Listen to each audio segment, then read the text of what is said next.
New, new popping update.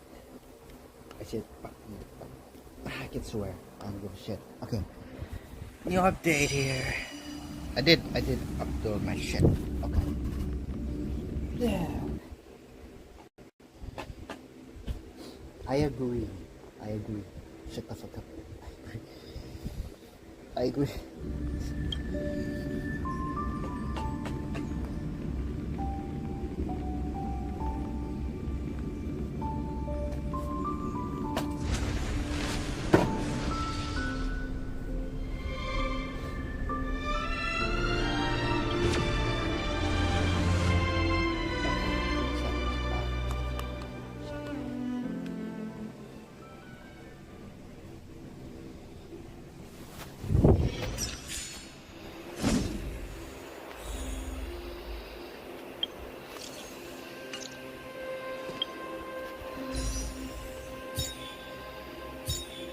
Yeah, jiggling. I don't know. I don't know.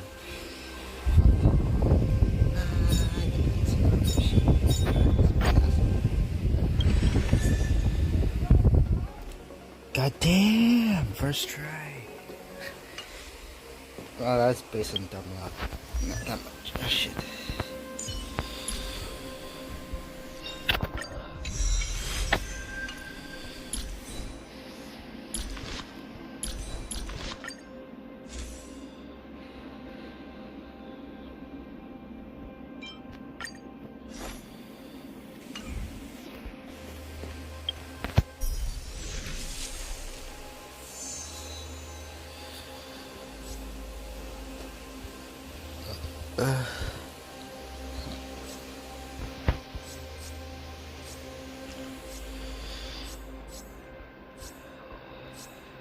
I don't know. Destruction, maybe?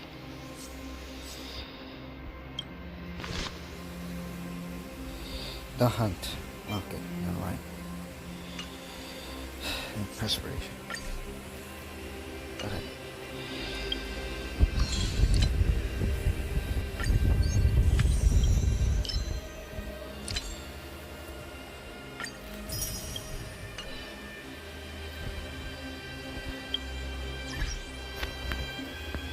Alright, I gotta go piss for a minute.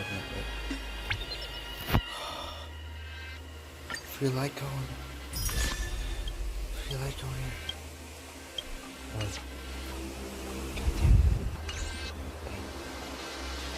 Shit. I like the rewards in this game. It's a goat. This game is a goat. Jesus Christ. Oh god. Okay. Give me this. Give me this shit. There we go.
Okay, I gotta turn off my connection.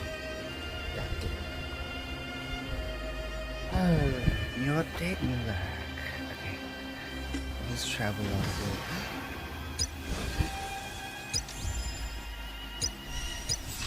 Holy shit. That.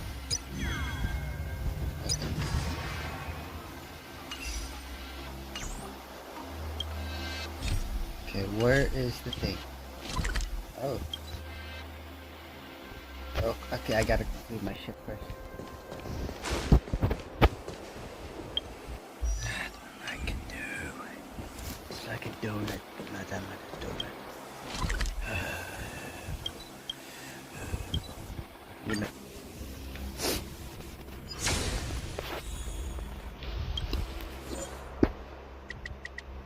God damn it.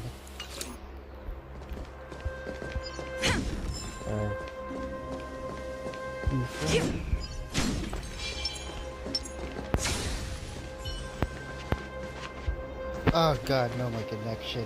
Bullshit. Ah, no, my connection. Why?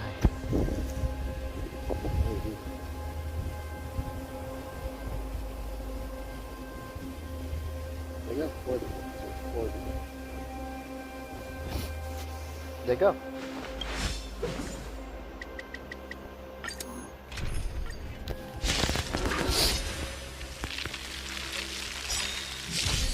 I've no interest in conflict.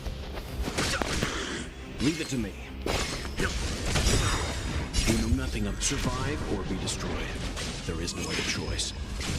It's time. Lance ablaze! Lance forward! Fighting is meaningless.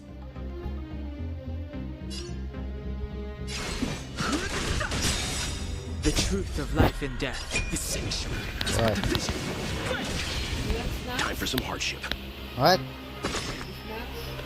That's what's the word?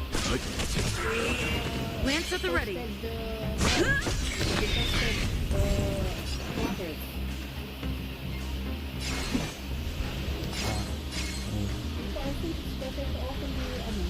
Why? Don't let the cold out. Time for some hardship.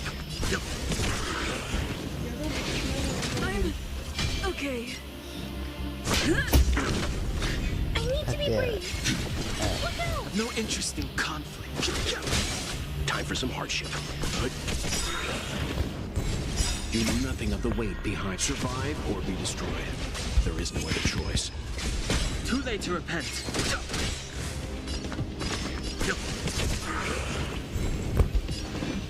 I don't use C4 anymore. Literally. I think. The truth of life and death. The That's 5-star. division. Let's I don't want to begin. waste my. Fighting is meaningless. Leave it to me. You know nothing of the weight. Survive or be destroyed. There is no other choice. It's time. Eliminating threat.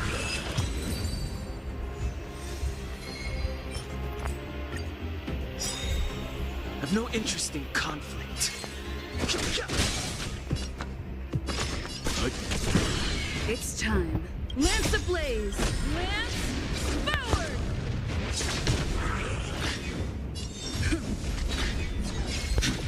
Look out!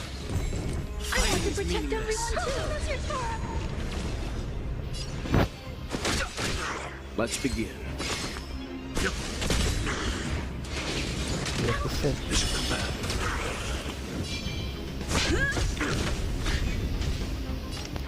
Annihilate.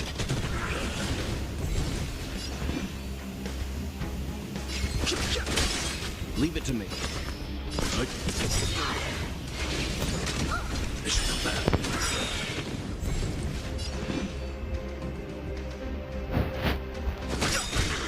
The truth of life and death. The sanctuary is but a vision. You know nothing of the weight behind this power. Survive or be destroyed. There is no other choice.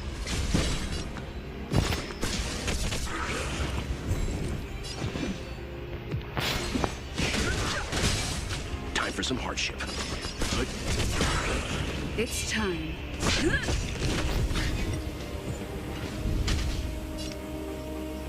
I want to protect everyone too! Eliminating threat.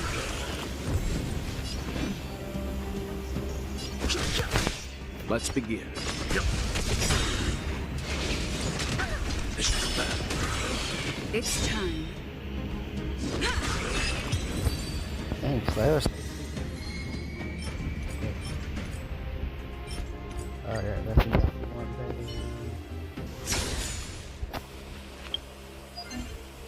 God damn it. What is this?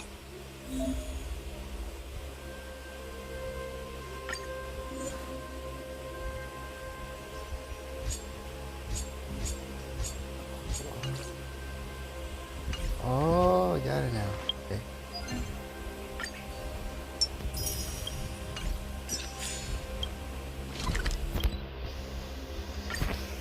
So where is it though? I don't know. I'm speaking my phone. Hey, did you hear about our next stop? It's a world called Penacony.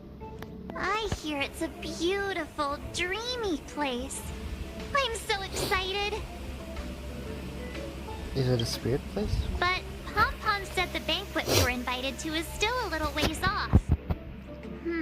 What can I do to pass the time? Huh? Is that my phone? Must be the group chat. Is that Claire? Oh my chat, Claire.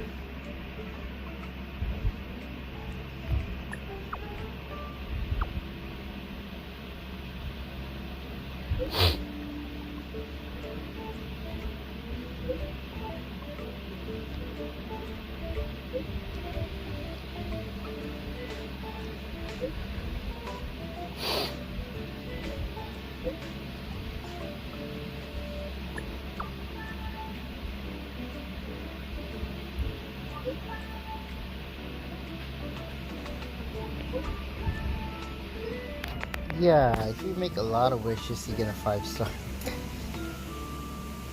But I only got Bronya and Welt. But and Himiko, I don't know. Don't tell me I'm gonna get. That Don Hung. He can't just ignore Bronya. Let's go to his room and talk to him.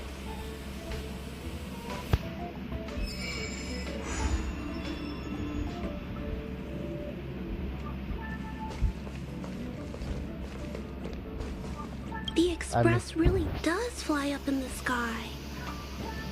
They must be really high up here, right? Much higher than Mr. Svarog's shoulders. I feel like I'm dreaming. It's just like a movie. Actually, I've never seen a movie with view. Next time, I'll have to convince Mr. Svarog to come along. I love it. Thank you for bringing me along.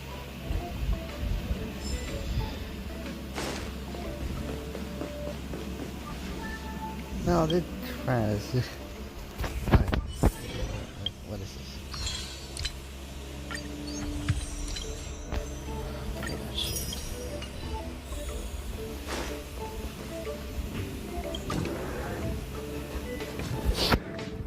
Don Hung, Bronya just sent all of us a message. Did you see it yet? Yes, I saw it. Then why didn't you reply? Bronya's a good friend of ours. I'm sorry. I'm just not in the mood for idle chat. There's been a lot weighing on my mind since the Lofu. It was tough on the spirit. Don Hung. I'm the one who should be sorry. I was being too pushy. You're right. You went through a lot on the Xianzhou. Take all the time you need. Thank you for understanding. It's great that Belobog is able to host a celebration. I hope your trip goes well. Say hi to our friends for me. Okay. Rest up. You're not allowed to miss the next Trailblaze expedition. I'll be there next time. He won't budge, huh? Looks like it's just the two of us then. Pity. Okay. He's gonna miss out. We never get the chance to go on a stress-free adventure. I know, but it's still a shame, don't you think? If only Himeko could come with us. Pom-Pom can't just leave the Express whenever they feel like it. You didn't know? It seems like someone wasn't paying attention. Why don't we go ask Himeko to tag along? She might be up for an adventure. You've been on the Express for a while now, but you've never gone on a trip with Himeko before, right? Well, now's your chance. Felix, yes.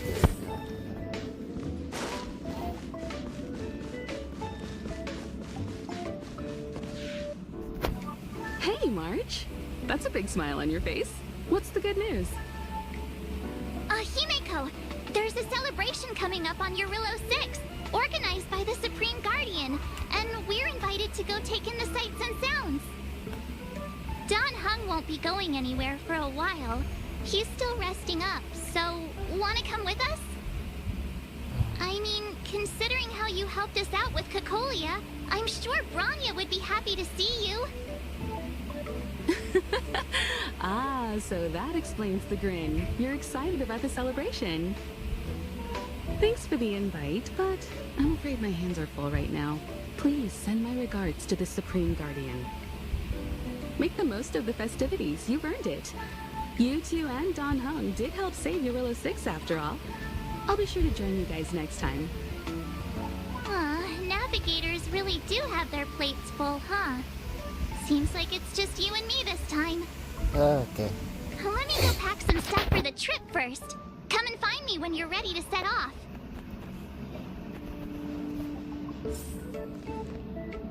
I've got a lot going on right now, but I'll try to make it next time. I'm sure you'll have a great time. Don't forget to send my regards to the Supreme Guardian while you're there.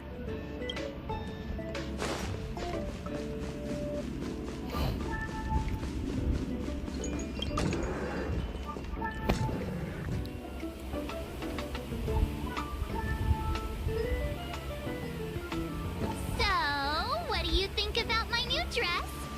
Pretty neat, right?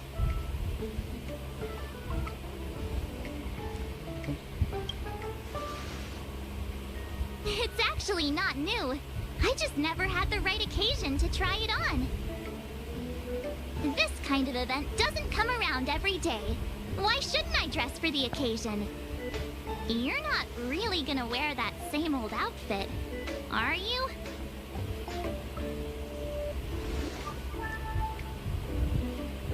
Let's just pretend I never said anything. As long as one of us is making an effort.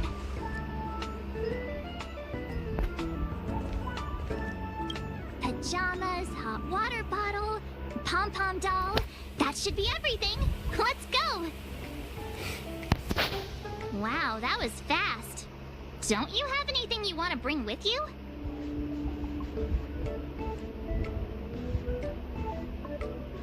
Other people might fall for that, but I won't. I was just taking a look at Mr. Yang's records, and it seems like Eurillo 6's average temperature has warmed up quite a bit. It's much warmer than it was on our first trip there. I wouldn't call it livable just yet, but things are looking up. I'm so happy for Branya and Zila. Ready to go? Bellabog, here we come!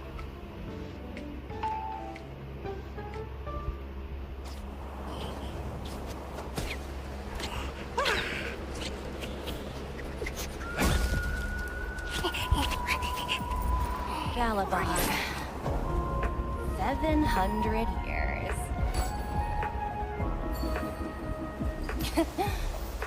It's never too late to pick up the tab.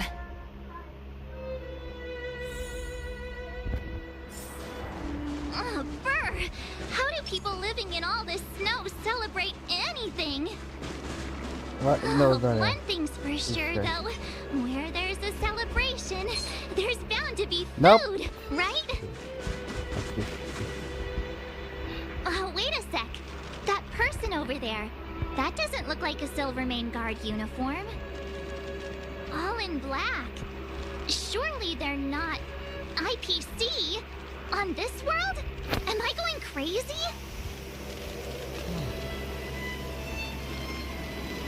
That's what I'd like to know. If they're here to look for Findy, then they're more than just a little late. There's only one way to find out. Let's go ask. I've always found IPC staff easy to talk to.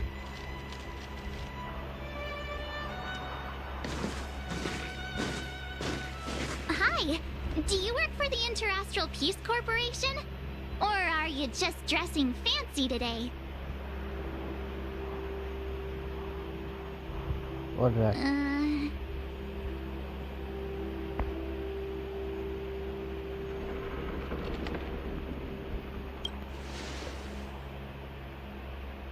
Boss, encounter with 2 unknowns. Want me to take them out? Over. To take us out? Take them out? Just hang tight for a second. I'm on my way. Don't do anything stupid.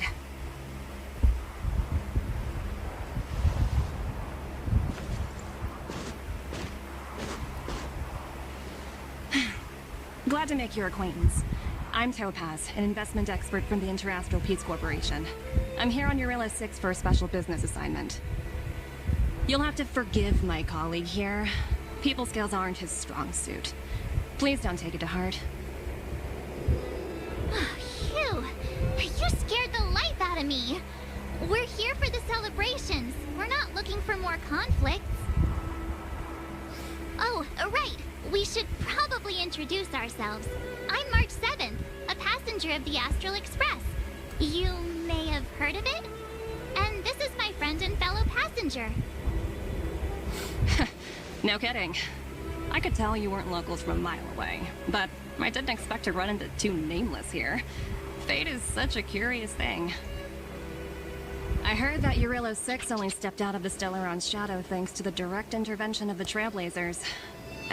Surely you two aren't...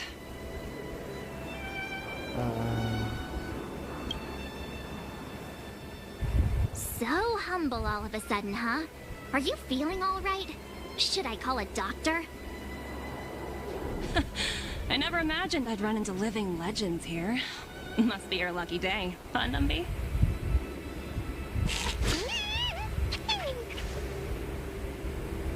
Wow, Miss Topaz. You're really young for an IPC executive. That's impressive. More good luck, I suppose. But it's not as cushy as you think. Scurrying from one side of the galaxy to the other. Going wherever businesses require me to be. Huh. Your job sounds pretty similar to the express cruise. Aside from the business, I guess. Oh, Branya moves fast. The crisis is only just over and she's already opened talks with the IPC. These talks aren't exactly what you might expect, but I have to agree. The Supreme Guardian definitely knows how to govern a city. And that's the reason I'm here on Eurilla 6, to meet with her. Miss March, you said you were on your way to Belobog festivities, right? My apologies for delaying you both. Don't be sorry. It's not like we're in a rush. Want to come to the city with us? The snow plains are freezing, and it's easier than you think to get lost out here. Thanks for the concern, but I'll manage. It's my first time on this world. I'd like to take it in its vast, iconic snowscape for just a little longer.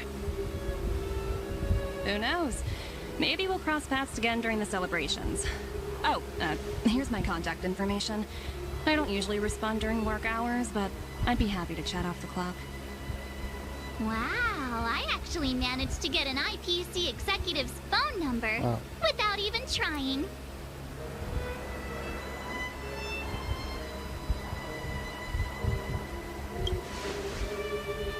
Me too. You two make a cute pair. Anyway, I'd better be on my way. See you next time.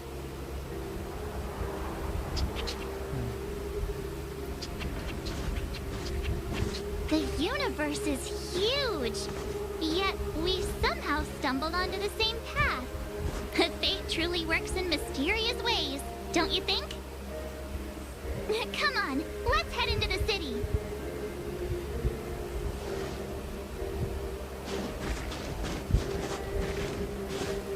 What the hell happened here, boy? Wow, there are people everywhere. Are you sure we're in Belobog?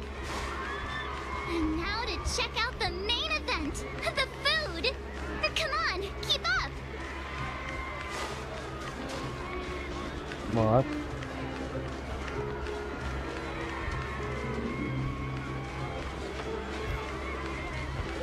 Is that Payla? Looks like she's teaching the kids again.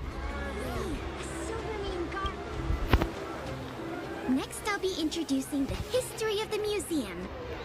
Everyone listen carefully, okay? Belobog's History and Culture Museum was founded 600 years ago and was originally built to memorialize Supreme Guardian Alyssa. I'm so hungry. I wish I could have a red sunset salmon right now. It was built to memorialize Supreme Guardian Alyssa Rand, and also... Guess what? I heard there's gonna be a Silvermane adventure camp opening in the overworld soon.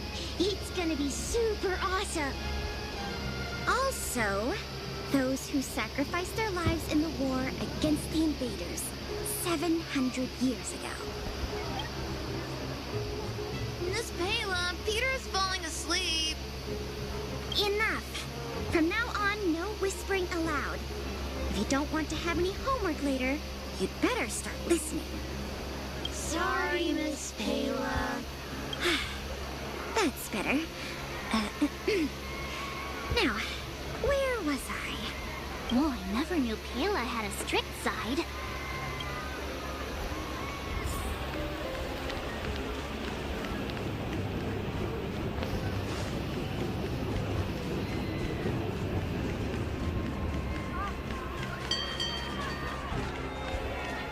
Hey, quick! Sir Ball's about to start singing! Please get your autograph? Woo! Thanks, everyone! Hope you're ready for a great show! Let's get started! Sir Ball! Sir Ball! Heartbeats will shake me. So rules can't break me.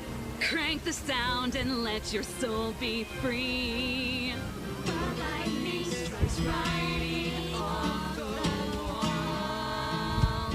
Let yourself fall into it all.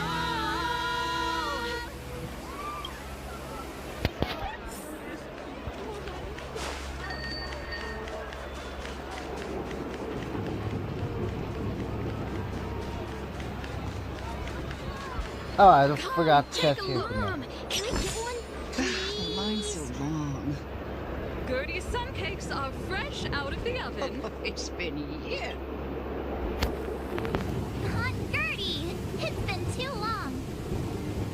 Ah, is that little March? What brings you this way? I heard you left to go travel the galaxy. Oh, you're here for the Soulworm Festival, right? The atmosphere is like no other. Silly me, where are my manners? Grab yourselves a sun cake each. Get them while they're hot. Hey, that's not fair! Get to the back of the line. Ever heard of first come, first served? Show a little respect. If it weren't for these two, we'd be eating geomarrow by now. Take a look at these beauties. These are the best sun cakes I've made all day. Oh, wow, they smell so good. They look so crispy and crunchy. I think I'm in love. Well, don't wait for them to get cold now. What?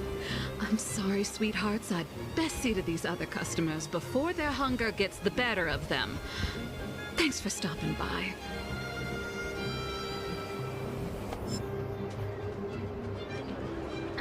Phew. Who'd have thought just taking a stroll could be so tiring? Say, I think we should probably pay Branya a visit. After all, she was the one who invited us here. Or we could go check out some other fun stuff elsewhere. Your call.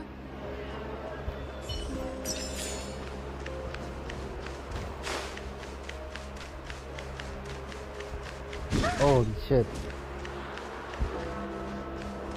That's a big line.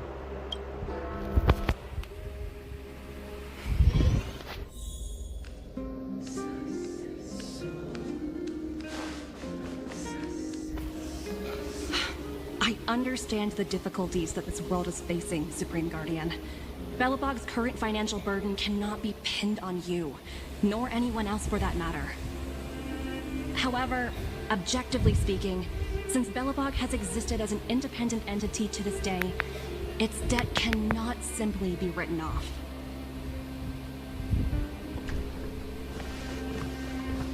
Oh, it looks like we have some visitors. Branya! And Topaz? You're here too? I guess you've already started your business talks. We'll get out of your way if... It's no bother. We've pretty much wrapped things up already anyway. Please consider my plans carefully, Supreme Guardian. If Eurilo 6 wants to rebuild its connections with the rest of the galaxy, your credit record with the IPC will be of great importance. You've made yourself clear, Miss Topaz. I'll require some time to consider my next course of action. Naturally. However, while you're deliberating, my colleagues will need to carry out some operations in Belobog. I hope that your subjects in the underworld are cooperative. I'm sorry our business got in the way of a reunion with old friends. I'll get out of your way.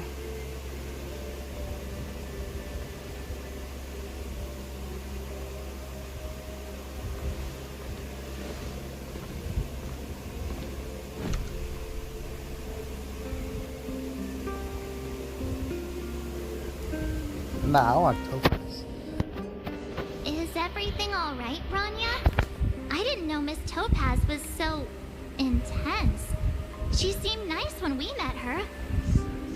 It's good to see you two again. Welcome back to Belobog. I planned a special reception, but I had to deal with an unexpected guest. The lady you just witnessed, she claims to represent the IPC. There's no need to keep either of you in the dark. To tell the truth, I have too much weighing on my mind right now to even think about the Saltworm Festival. Since you've already made her acquaintance, I needn't explain who she is. I'm sure you've heard pieces of Belobog's history the first time you visited.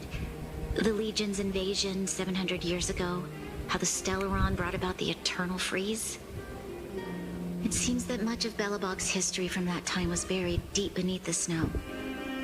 Those memories were lost and weren't passed down to the subsequent generations of Supreme Guardians. Topaz shared with me the story of the Stellaron's descent upon Eurilo 6. How the original outsiders stationed here foresaw the impending disaster and chose to leave in large numbers. Among those outsiders were several investors from the Interastral Peace Corporation. Before they departed, they did something noteworthy. They sought out architects who refused to leave, those who insisted on defending their homes. The IPC provided these architects with significant funds to aid them against the coming disaster. It was with those funds that Belobog was able to construct its immense walls. Even the initial funding for the development of the first batch of automatons was drawn from the same pool. Wow, that's a pretty incredible story.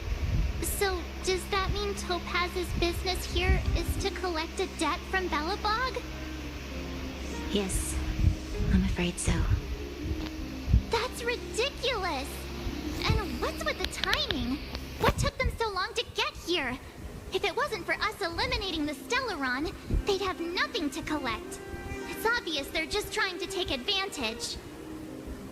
According to her account, the repayment period agreed upon by the architects and the IPC investors was 280 years. However, less than a century after the loan was taken out, the connection between Yarillo 6 and the rest of the galaxy was completely severed. The IPC deemed that the disaster had caused irreparable damage and that there was no civilization left to reclaim the debt from. As such, they considered the owed sum permanently lost. It wasn't until the Stellaron crisis was resolved that the IPC discovered that Belobog had survived. And that's when they sent Topaz over to collect the debt. And the interest. An astronomical amount. I don't even know how to read such a long string of numbers. Before you both arrived, Topaz warned me that if the payments were delayed, the IPC would give her the authority to employ strong measures. Oh, I had no idea things were like this. Here I was thinking the IPC had come to rebuild Belobog, not extort it. Yeah, we have to help Bronya out. The IPC is too big and powerful. The Belobogians won't be able to resolve this problem on their own. You seem to have a deeper knowledge of the Interastral Peace Corporation than I do. But if the records are accurate, and they truly have a presence throughout the galaxy, the IPC could crush Belobog like a bug if they wanted to. I'm glad you're both here. I know you came for the festival, but now I must ask you and the Astral Express for help. Do you think you could persuade Topaz to reevaluate the situation? The Express's reputation precedes it. Perhaps there's still hope? Have no fear, Bronya. When a friend's in need, the Nameless will always be at their side.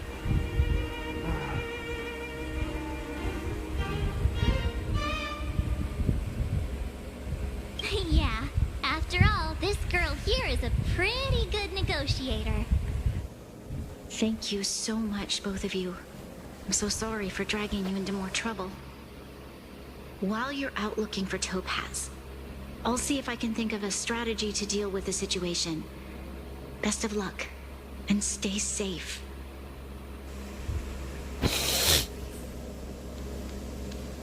Oh, hey! I just remembered. Topaz gave me her number. We might as well just be direct and ask her where she is. She seems like the type of person who appreciates a straight approach.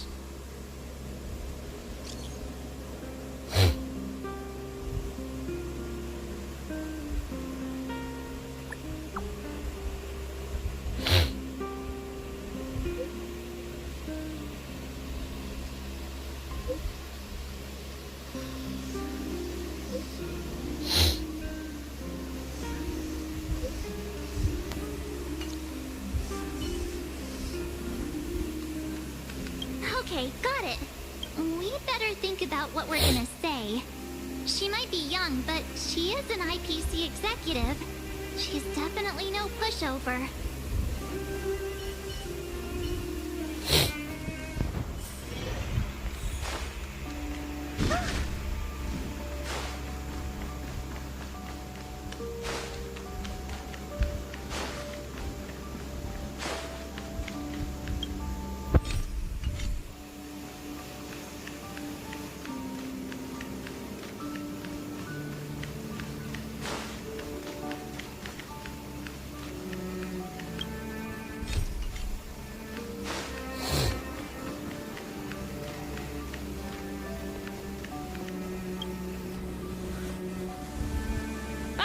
It's you two again.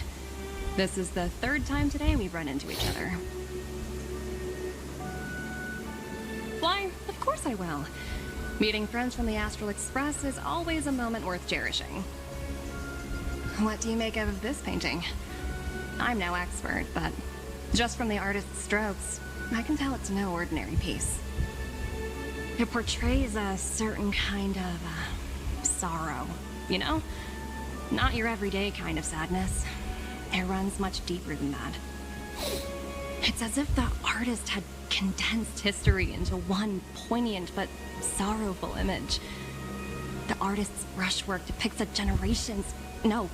several generations' hardships. Not at all. The analysis of an aficionado. I wouldn't take my word for it. The Express has visited many worlds. I'm sure the Nameless have a far greater knowledge of such things than myself. I suppose what I'm trying to say is, what I'm drawn to isn't the style in which a piece is painted, but its overall value.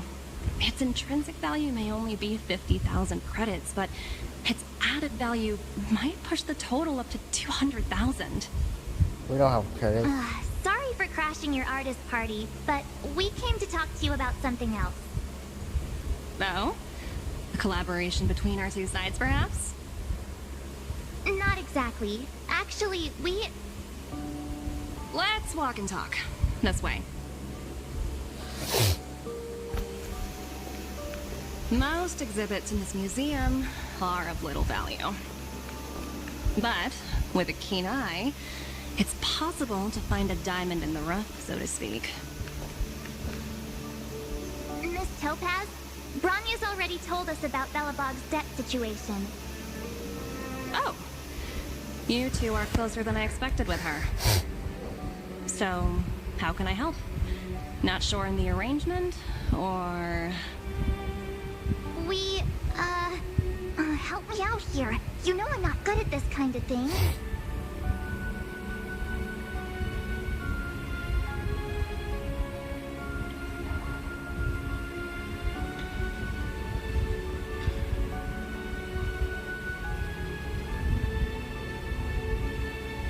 I see.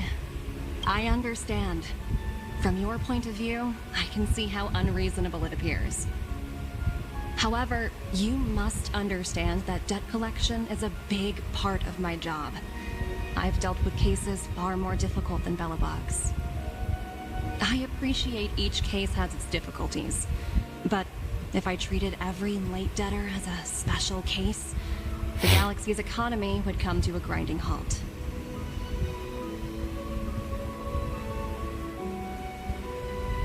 The Strategic Investment Department is well versed in handling such situations. We can offer the debtor various repayment solutions, but Eurillo 6 has far exceeded the allotted repayment period. I'm afraid milder solutions aren't the order of the day. So, I proposed to Bronya. Oops, almost gave away trade secrets there, didn't I? Oh yeah, it's a Close broken one. country. The exhibits here are pretty ordinary. I estimate they're probably not worth much. Let's keep moving.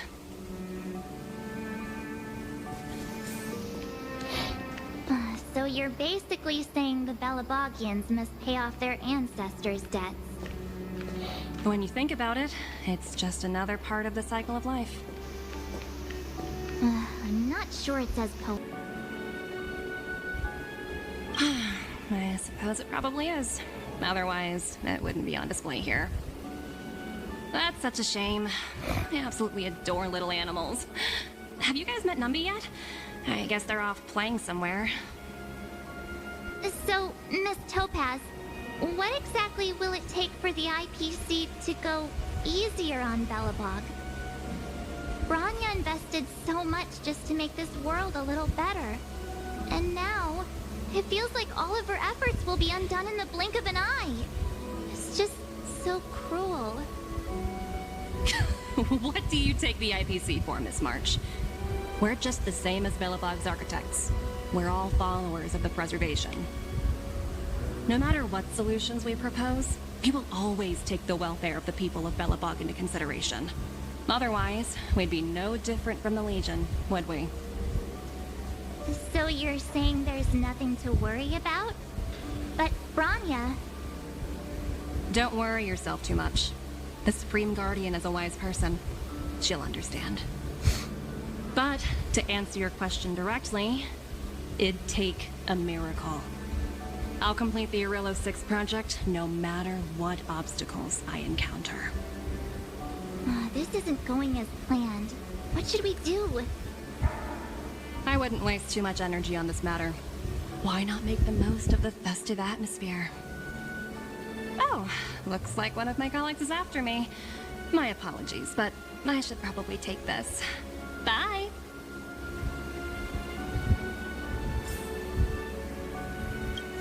So, what now? We spent ages trying to convince her and she didn't move an inch. I guess so, but that still doesn't fix Branya's problem. I guess Miss Topaz is just doing her job. And as far as the Express is concerned, I think it'd be unwise to make the IPC our enemy. All these vested interests. So hard to undo any of it. They teach this stuff in school. Wait, did I even go to school? Did someone send you a message?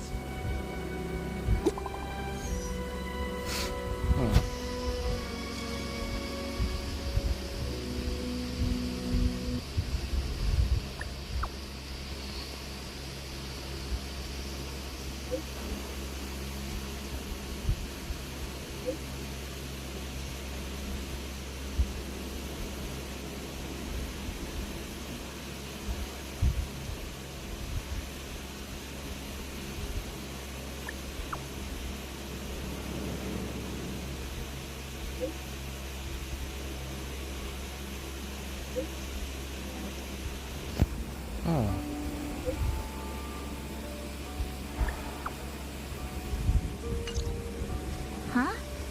The IPC are causing trouble in the underworld? Already? Yeah. Seriously? Topaz was just talking about taking the welfare of the people of Belobog into consideration.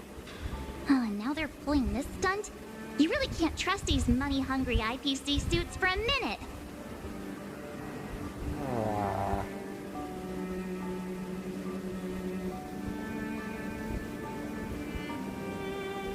I really did jinx us. I don't think I have it in me to play the hero today. I guess complaining won't get us anywhere. Let's go lend them a hand.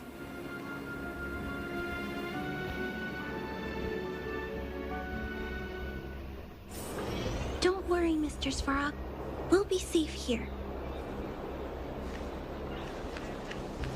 When do we go? Zila! Hey! Am I glad to see you two here? I'm not sure how much longer we can hold out.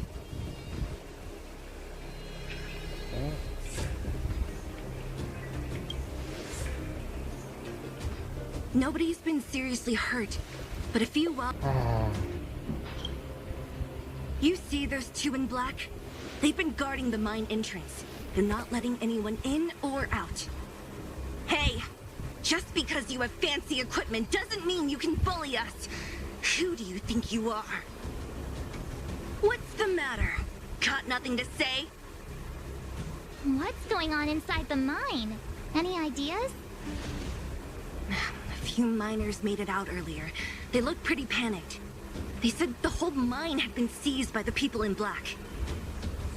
These uninvited guests keep talking about asset evaluation, whatever that means.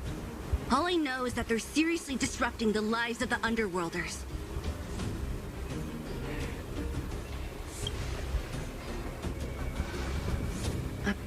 Who? We were just talking to her in the museum. Do you think her cronies are acting without her authorization? The person you're talking about, are they in charge of the people in black? Potaz, Pazto, whatever her name is, she can wait. Right now, the most important thing is to free those trapped in the Great Mine. Are you two with me? You guys must be exhausted standing here all day. If your boss knows to treat us with respect, you'd better start showing some yourself. I can't let you pass. My team leader said that if anyone gets through, I'll lose 6 months of performance bonuses. Team leader? You're even lower on the pecking order than I thought. Shut up! I spent 7 years on a forsaken asteroid preparing to join the IPC. I went through 17 interviews before they finally hired me. What right do you deadbeats have to criticize me? IPC? Interviews? I don't know what you're rambling on about, but you're really testing my patience. No need to waste our breath on this idiot. Let's do this. You ready? Get me out of here.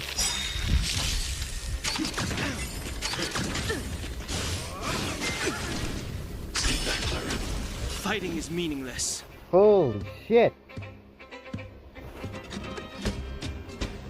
God damn. Lance ablaze. Yeah. Lance forward.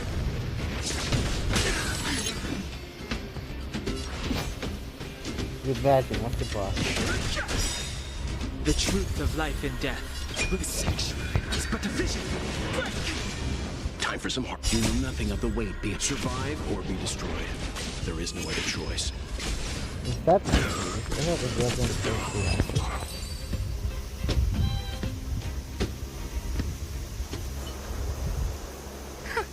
That's it? He sure took off quickly. 17 rounds of interviews and these are the best people they can find? Huh, what a joke. Let's not get ahead of ourselves. I've been warned that the ones in the mine won't go down without a fight. Let's set off when you're ready.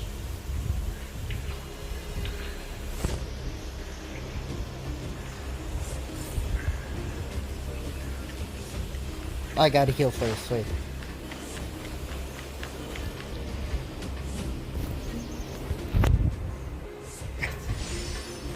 Wow. Fuck.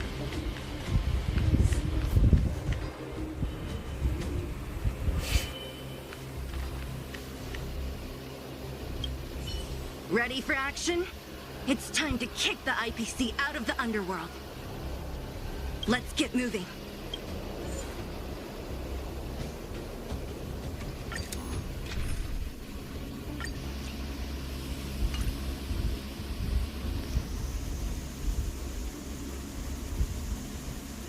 God damn. Okay. I hope there's healing pods. No, I can't do it.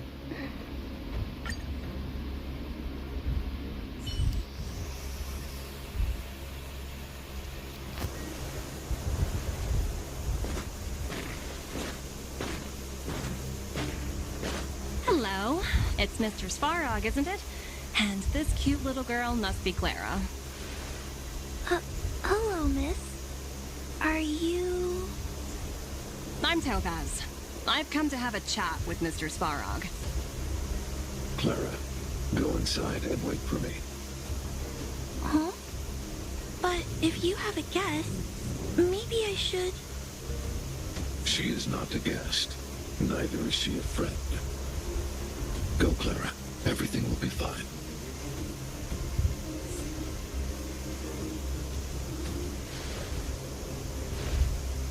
So, it seems my source was right. Who'd have thought that such a strong bond could exist between a giant robot and a little girl? So heartwarming.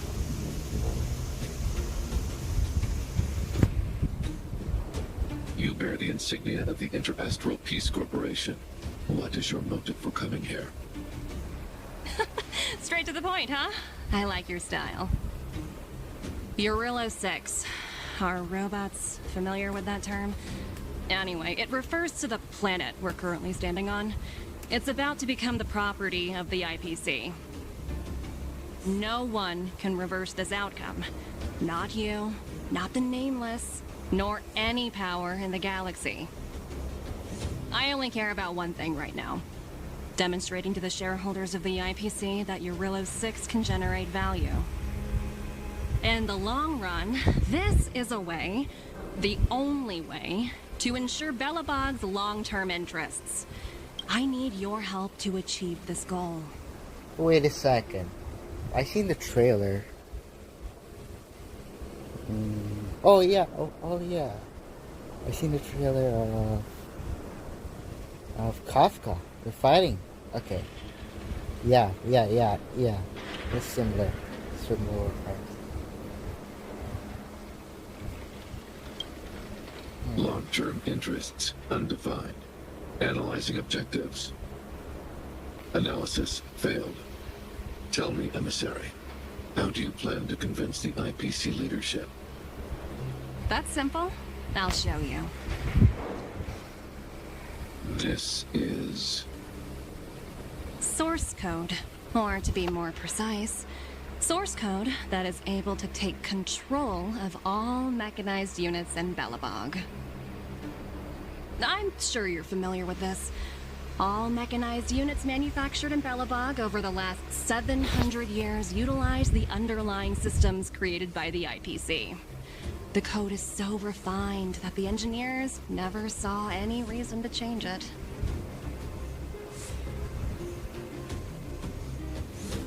I assume you're also aware that there was once a large automaton factory in the underworld.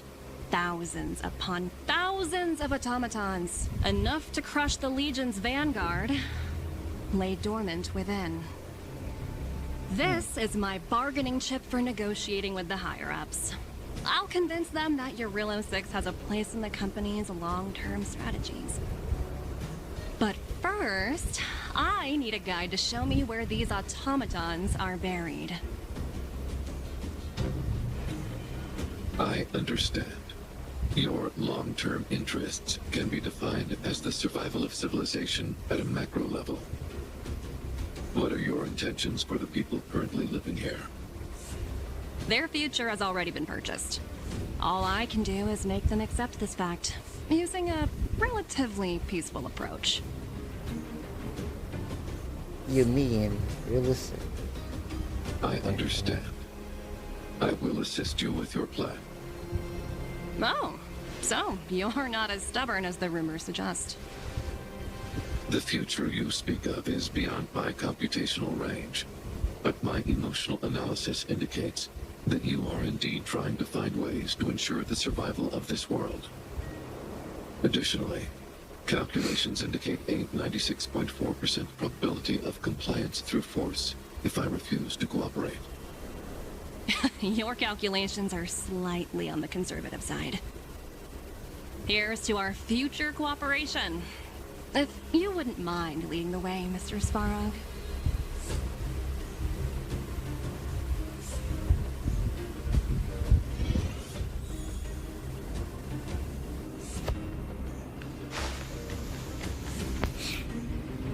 All the miners here, huddled together. Anyone else getting deja vu?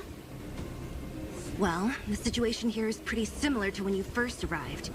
It's just that instead of a few thugs and broken robots, now we're dealing with much more formidable adversaries.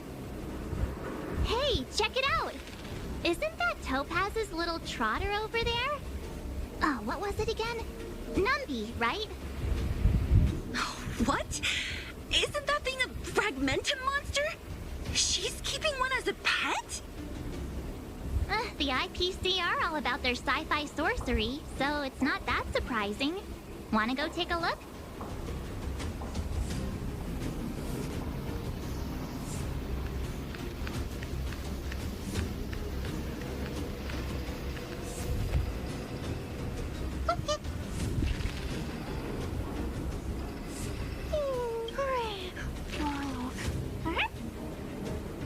Sounds like you two are getting along.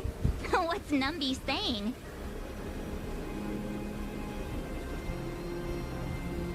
Seriously? You actually speak Trotter? Look, you guys. Looks like it wants to leave. Oh, looks like they want to find their master. Let's follow them. Fuck.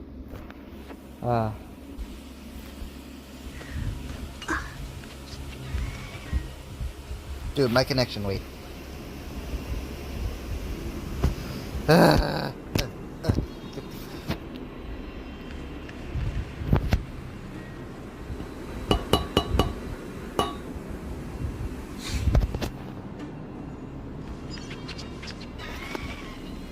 Hey, I'm talking to you. Where do you guys store the geomarrow?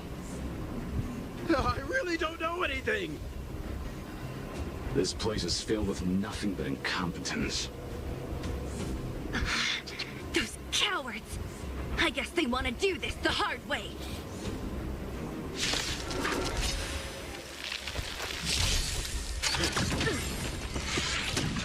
Stay back, Clara. Stay back. Hide. I should come back. Too late to repent. Let's begin. Stand down.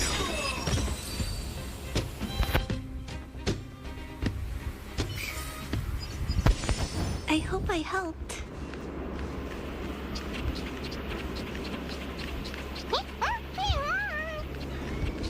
Uh-huh. Looks like Numby's in a good mood. But aren't they on the IPC side? Strange.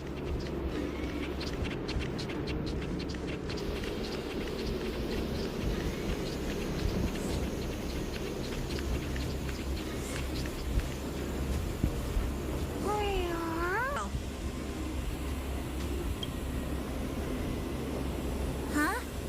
Where'd Numby go? Wow. For something so short and stubby, they're surprisingly nimble. Well, guess that's that. We're on our own now. Let's keep going.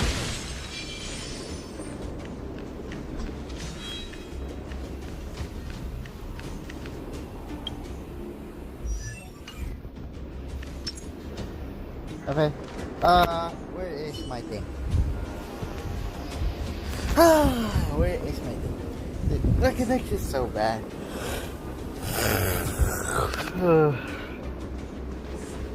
This will strengthen.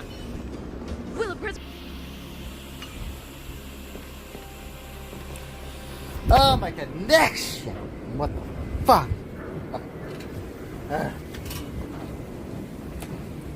Can I sizzle it?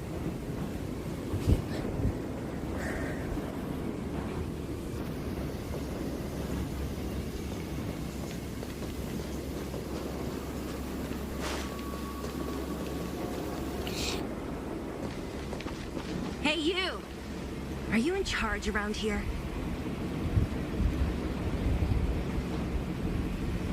Is that a grizzly bear? No, it's not. All local. The IPC is currently conducting asset evaluation work here. Local residents are advised to follow those responsible for evacuation to the... Don't lie to us! You seized the mine by force for yourself. You drove the locals out of their homes. I'm warning you. Get lost or suffer the consequences. Don't you dare show your face around here again! Ah, and who might you be? You have quite the attitude.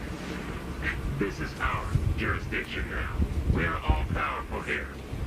All powerful.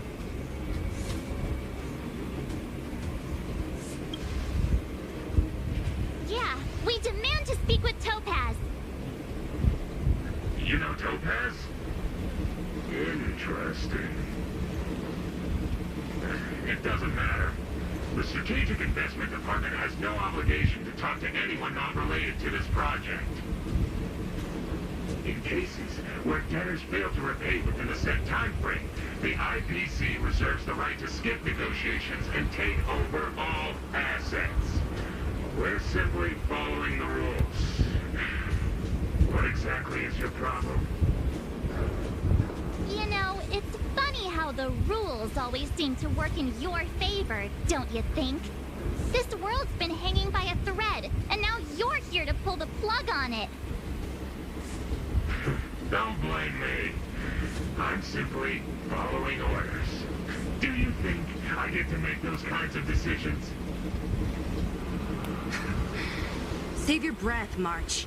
I never held out any hope of resolving this problem peacefully. Didn't you claim the IPC was all-powerful? Well, now's the perfect chance to show us what you can do. If I knew things were gonna get this heated, I'd have applied for overtime.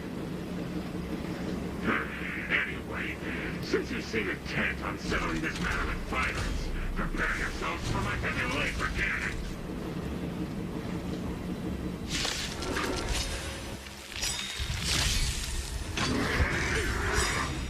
You know nothing of the weight behind. Survive or be destroyed.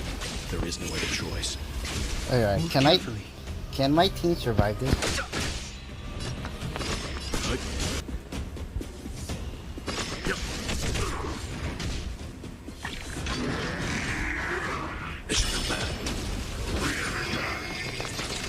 I'm on guard. Lance ablaze. Lance forward.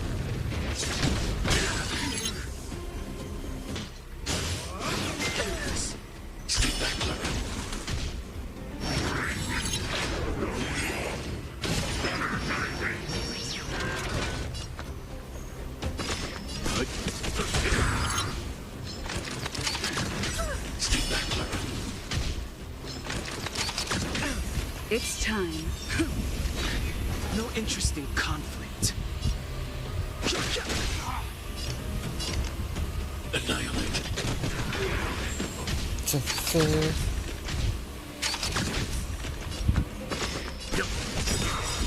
You know nothing of the weight. Be survive or be destroyed. There is no other choice.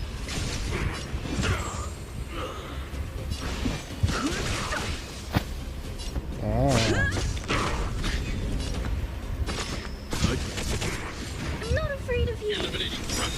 Fighting is me. I want to protect everyone too.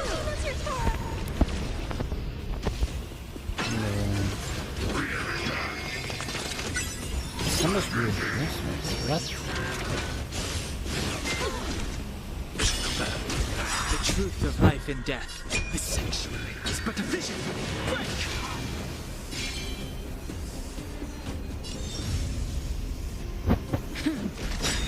Lance ablaze. Lance forward. I haven't there any. No interest in conflict.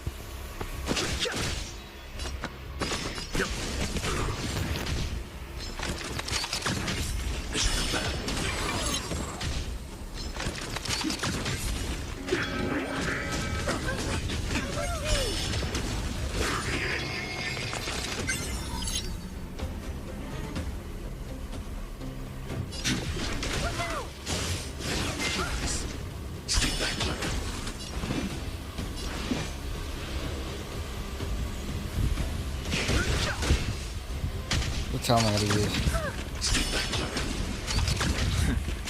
Is everyone okay?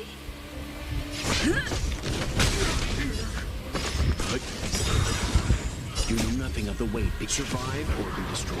I do need to There is heal no it. other choice.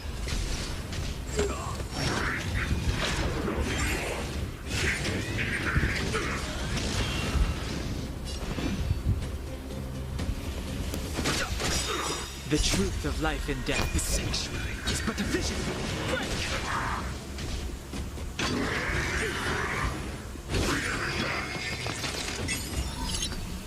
No, I got to pick out the guy first. Okay, boom. Lance ablaze. Lance forward. Now my Clara, they go for the powerful. Oh my god. Who are you people? Not even our tech could take you down. We took down the Doomsday Beast, the Stellaron, and Fantilia. Did you really think you could stop us? Darn it! I'm all out of ammo. Sir, we've just received word from the director. Director Topaz? What did she say? Teams are not to disrupt the lives of local inhabitants during the asset evaluation period. Teams that violate this directive will have their year-end bonuses reduced by 60%! 60%?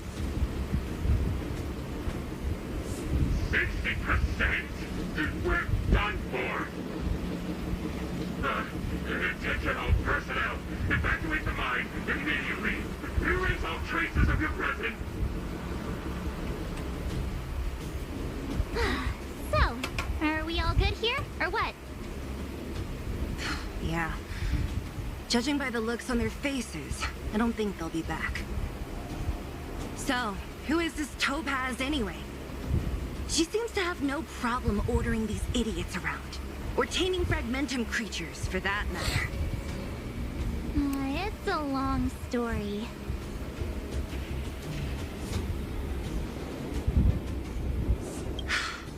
Why did this mess have to happen so close to the festivities? The timing couldn't have been any worse. Oh, looks like we've got a message.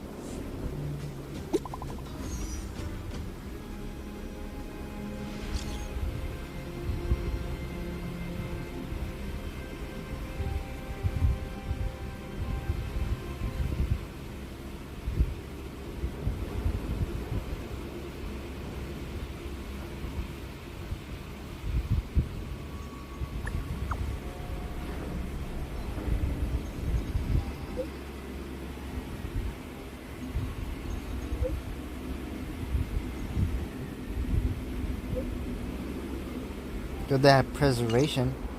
Huh, I get the feeling Bronya's worried about something. We'd better go back and see her. Are you coming with us, Zila? Go on without me. I still have stuff to take care of. The miners need to know what happened here. Bronya messaged you, which means she thinks you can help. I trust her judgment. Got it, Zila. We'll do what we can to help Bronya out. Come on, to Klipoth Ford!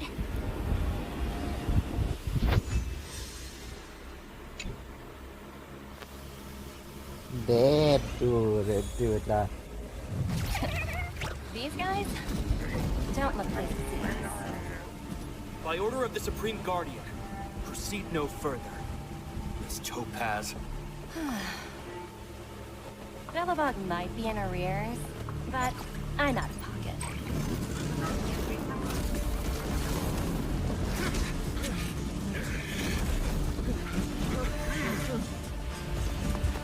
See you later, Captain.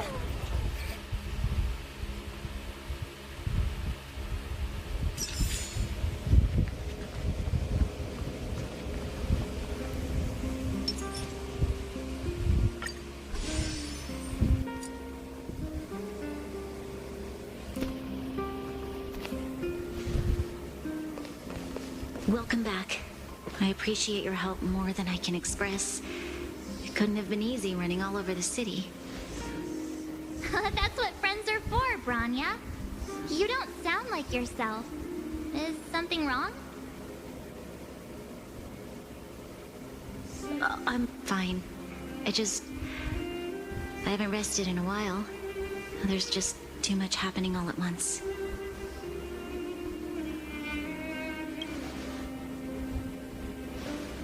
They're moving quickly.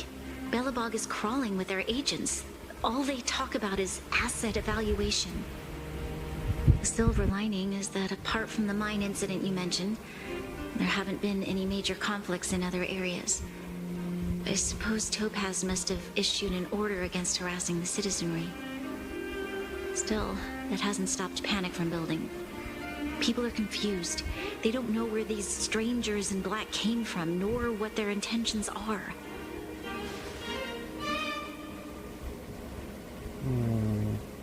Did you manage to get in touch with Topaz again? We're curious to know what solution she has in mind. That's the reason I asked for you to come here. I need your advice. Written letter attached. Please, take a look at the contents. And then tell me your Seem heartless or cruel. But in reality, we all have a story to tell. As for myself, I was born on a small, unremarkable planet at the edge of the galaxy. A place whose name is known only to the native inhabitants. My home planet was extremely resource poor. To survive, people worked laboriously, manufacturing products for other civilizations in the galaxy, mostly in chemical or heavy industries. Given these circumstances, the natural environment of my home planet became increasingly harsh. I don't recall the exact moment when it happened, but people started wearing respirators just to walk down the street. All you could hear were the wheezing coughs of the people, day and night. My home was facing its demise. The relatively wealthy chose interstellar migration and started anew. The majority who stayed could only struggle on amidst sewage, acid rain, and dust, waiting for the end. Finally, one fateful day, the IPC arrived on my home planet. They had the technology to repair our planet's damaged environment. In return for their help, they asked for just one thing: that all inhabitants sign a contract which would make them employees of the IPC. 2 years after signing the contract, the dark clouds and haze disappeared, and people began to take off their masks. After 3 years, vegetation and trees began to grow and thrive again. After 5 years, many animals, previously on the brink of extinction, reappeared. When I was finally old enough, I officially became a member of the Strategic Investment Department. I witnessed the changes that took place on my homeworld, and was determined to bring the same changes to many other worlds in the galaxy that were experiencing the same plight. I am writing to you, Miss Branya, with the genuine desire to express something important. I know freedom is precious to people, but in reality, there are things of much greater value, such as survival. How many generations of Belabogians will it take to embrace the stars again without assistance? Who can guarantee that every future Guardian will be as prudent and enlightened as you? How can you guarantee that a disaster such as the Stellaron crisis will not descend upon Belobog yet again? I have already negotiated the best possible deal for you. Once you sign this contract, all of Belobog's debts will be forgiven. In addition, the IPC will set up a special team to support the reconstruction of Eurillo 6. I can understand that for you, this is an extremely difficult decision, because you, and you alone, will bear the fate of all Belbogians. But because of this, I believe that you will make the right decision. A decision that will truly benefit your people. Her words do sound quite sincere. What do you make of it?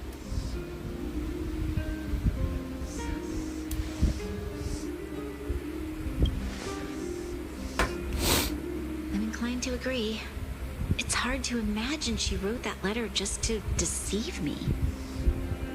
In any case, she wasn't wrong when she said this would be an extremely difficult decision.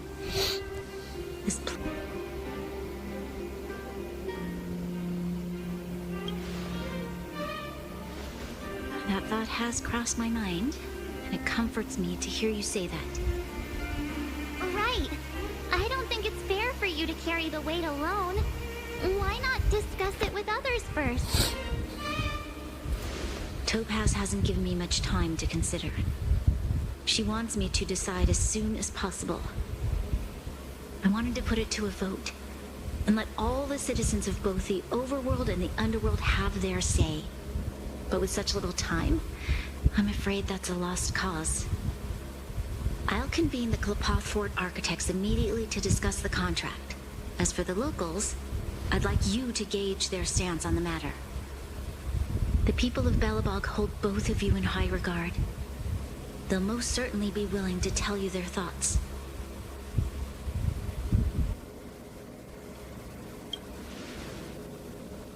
Yes, we need to move fast. We've got your back. We failed to convince Topaz, but this should be a piece of cake. Thank you, March. I'll assemble the ministers. Let's meet up here again later. All right. If we want to make an informed decision, we need to hear from both the overworld and the underworld, right? Let's start with the overworld.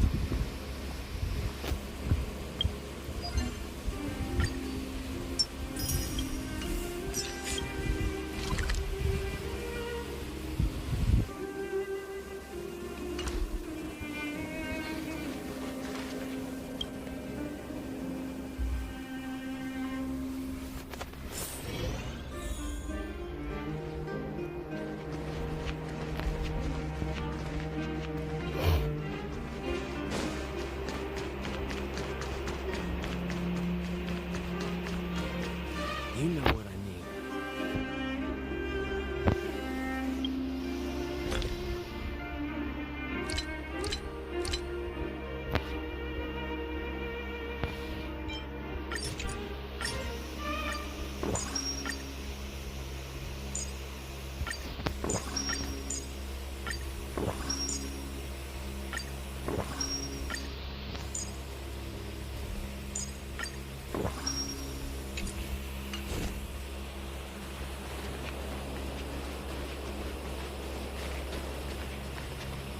Well, look who we have here! You and Marge paying us a visit. What's the occasion? Uh-oh. Sounds like something serious is happening. You'd better fill me in.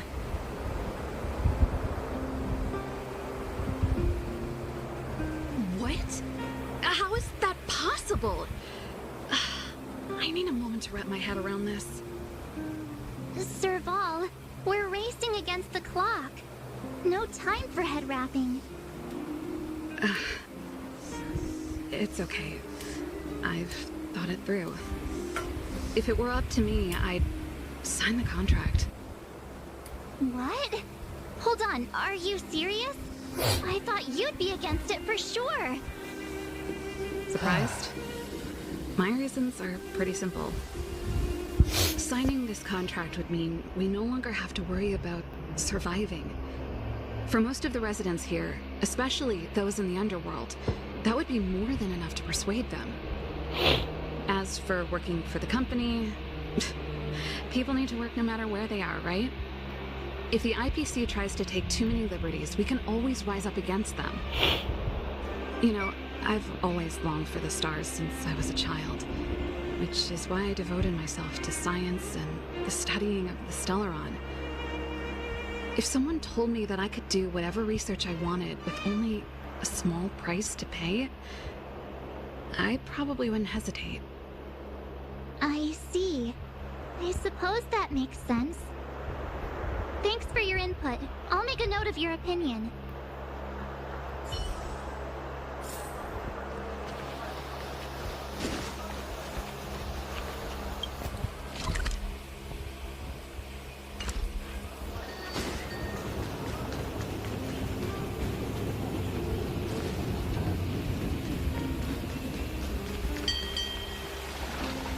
Careful now. Don't get your clothes wet. We meet again. How have you two been? Uh-oh. That look on your face tells me something's wrong.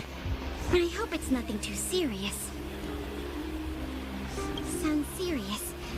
I'm all ears.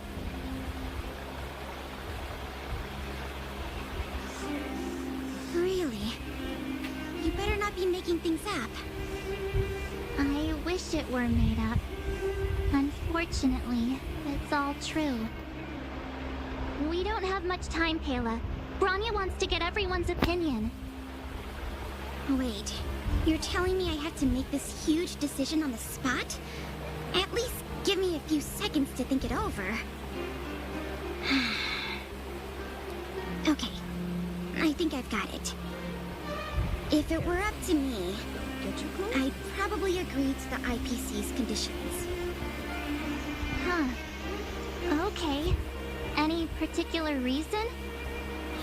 I've looked at some of the climate reports, and based on the data I've seen, it'll take 3 or 4 more generations for the snow to completely subside. And that's assuming no other disasters occur. I care more about those in the present than a future I can't be sure of. If the IPC is able to bring about immediate change, then I think that's a price well worth paying. Building a better world for future generations sounds great, right? But is it any fun for the engineers and architects who are directly involved in such a pursuit? I see.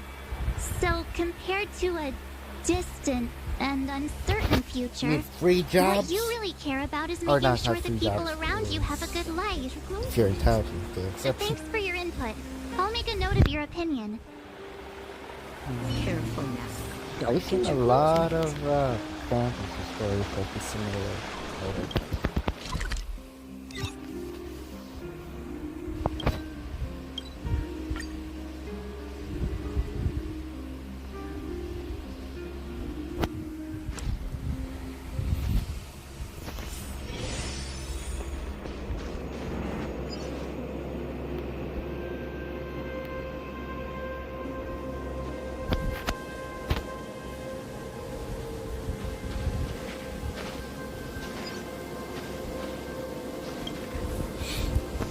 Is that the Trailblazers? It's been a while. I didn't think you'd be back in Belobog so soon. It's been pretty hectic in the city lately. All these people dressed in black suddenly showed up, and even the Silvermane guards have had trouble dealing with them. Do you need my opinion? I'm happy to help.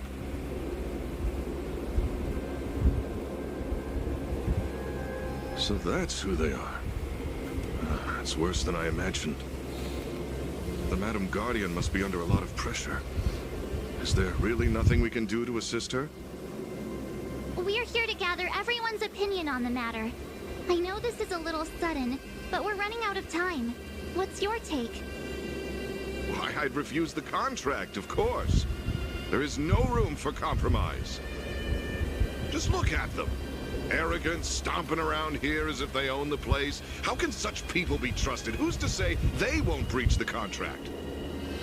Faced with this sort of coercion, we must resist them with all our might. Surrendering is not an option. You must warn the Madam Guardian not to allow herself to fall into their trap. A soldier's perspective is always valuable, Dunn. Thanks for your input.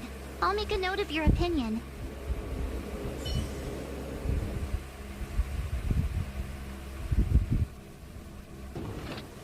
Did we miss anyone in the overworld? I think we asked just about everyone we needed to.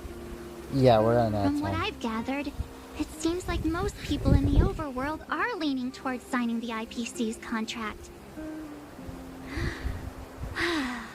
We'd better hurry to the underworld and see what Natasha and Zila make of it all.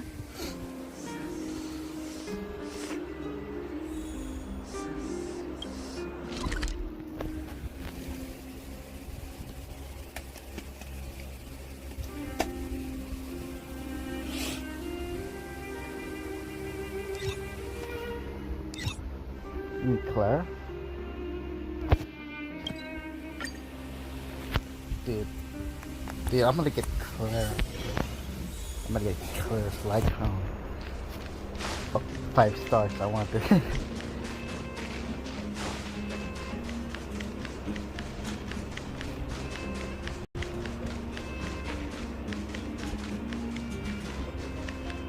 Miss March, big sister, what brings you to the underworld?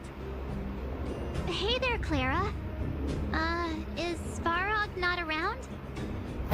Mr. Svarog went out for a walk with a lady called Topaz. What? Topaz? Do you know where they went? I'm not sure, but Don Hung's always saying that Clara's really insightful for her age. Huh? Miss March, do you want to ask me something?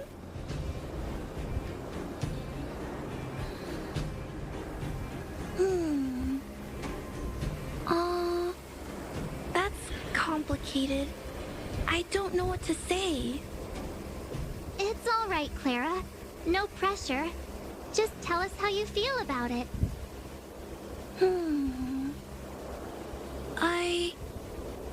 I think if we have a choice for the future, it should be everyone's decision. Because when I was playing with Hook, the moles, and the other kids, we talked about our dreams. Everyone has different dreams. If we accept Miss Topaz's offer, Then doesn't that mean our dreams will never come true? Just taking away people's dreams like that. I don't know. It feels wrong. You're right. Children see the world as a place where anything is possible. Just the thought of our lives being predestined from birth makes me shiver. Thanks, Clara. Your thoughts mean a lot to us.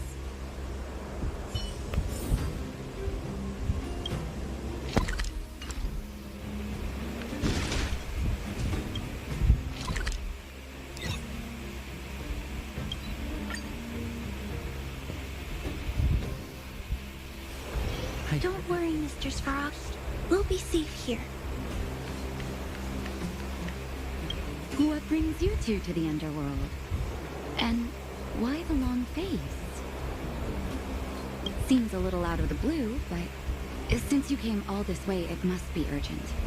Go ahead.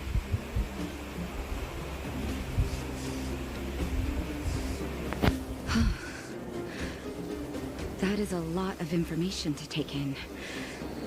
Sorry, both of you. I know you're in a hurry, but I need a moment to think.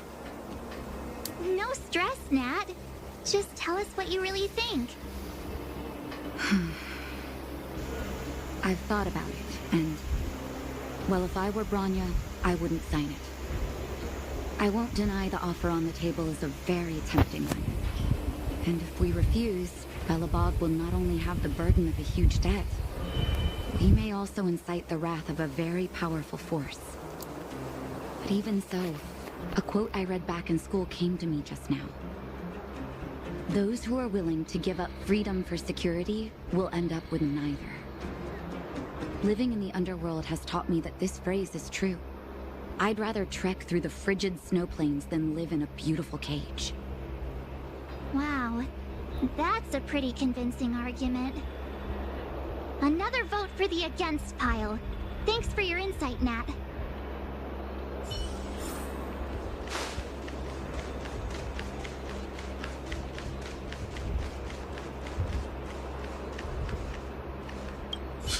None other than the saviors of Belobog.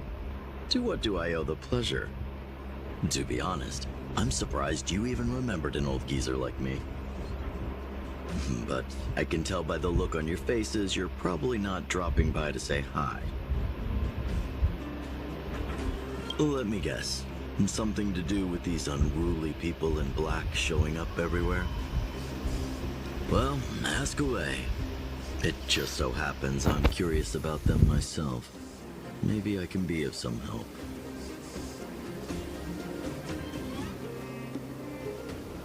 I see. That's a tricky situation, all right. A lot for anyone to handle, let alone someone as young as Lady Bronya. Mr. Oleg, out of all the people we know in Belobog, you have the most life experience. What do you think we should do? Want to hear the truth? I'm afraid great ambitions and lofty plans no longer hold much appeal for an old-timer like me. If this IPC does indeed possess the magical power to restore Belobog back to its former self overnight, then I think the answer is clear. Have you considered the opposite? What about if we refuse? The reconstruction plan already sounds like an endless endeavor, and with the added burden of a massive debt, well, is that something we can manage on our own? What worries me the most is how Lady Bronya will handle the backlash from her people. Will she be able to withstand the criticism? Is she prepared to carry the weight of a tarnished reputation for years to come? Huh. I guess I never looked at it from that angle. I wouldn't wish that title on anyone. Thank you for your thoughts, Mr. Oleg. Another vote for the 4 pile.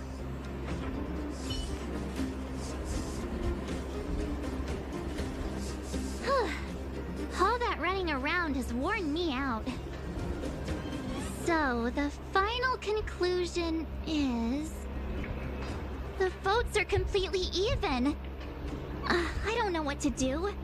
Both sides have really compelling arguments. right!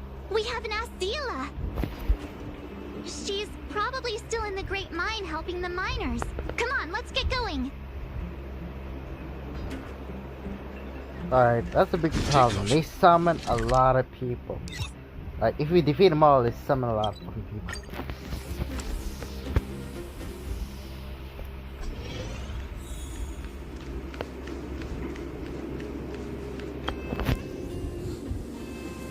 Back so soon? Any news? Are you feeling all right? You look a little uneasy. Important matter, huh? I can tell from your tone that this isn't gonna be a lighthearted chat.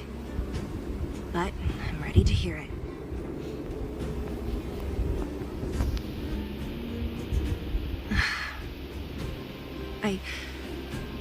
I think I get it. At first, I thought it was just a few IPC ruffians overstepping their boundaries. Yeah, you didn't think the future of Belobog was at stake, right? Right.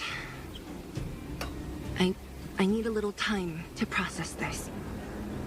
As it stands, the votes are even. Your opinion will make all the difference. In that case, I abstain. What? I thought about it. This responsibility rests on Bronya's shoulders, not mine. No matter the choice she makes, she has far greater foresight than I do. She can see the bigger picture more clearly than I can. The vote is tied.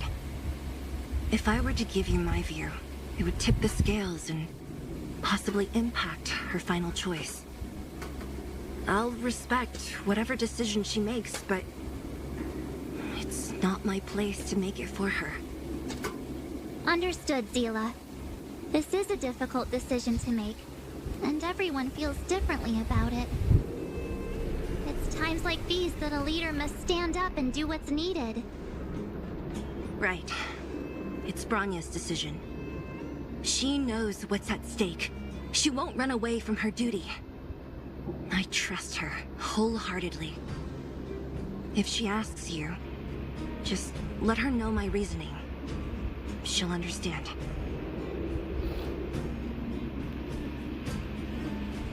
Well, it's all in Bronya's hands Hey, there's now. AIs too. She has to make There's the a final robot. call. Like, You bet. The Express can vouch for Bronya. That says a lot about her character. The time has come. Let's go fill her in. I'm curious to see how she's handling those Klepoth ministers. wait, I think Wealth is my knowledge.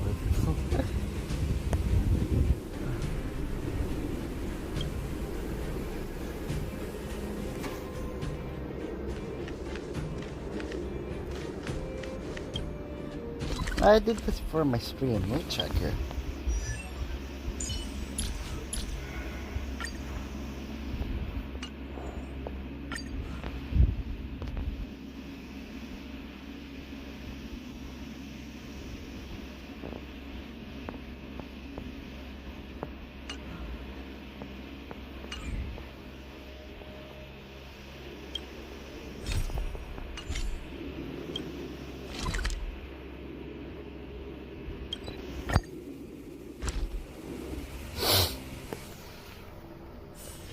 Don't worry, Mr. Svarog.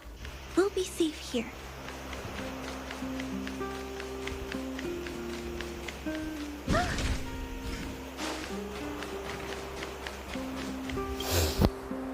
Dude, where are you gonna find these enemies? Like literally, a farming enemy like that?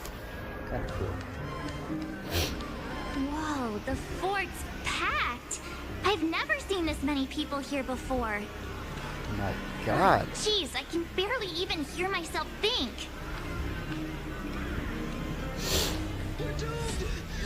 Nothing alone to do my work.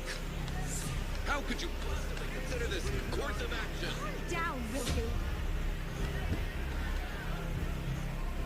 March, you're back. So, what's the verdict? What do the people think?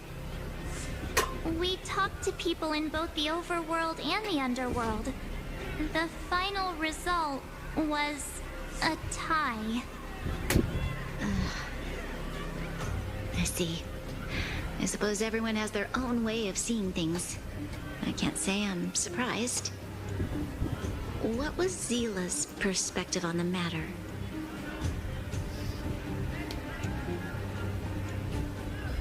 I should have known.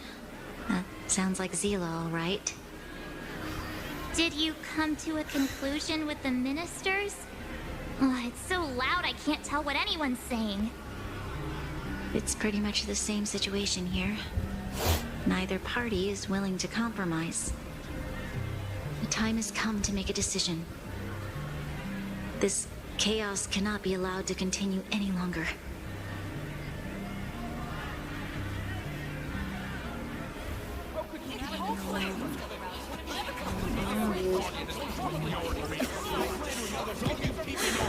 Enough! All of you! I know what to do. Wait! Huh? I have something to say to the Supreme Guardian. But aren't you? Himeko? Wait, is that the real you or a hologram? It's the real me, March. Real as they come.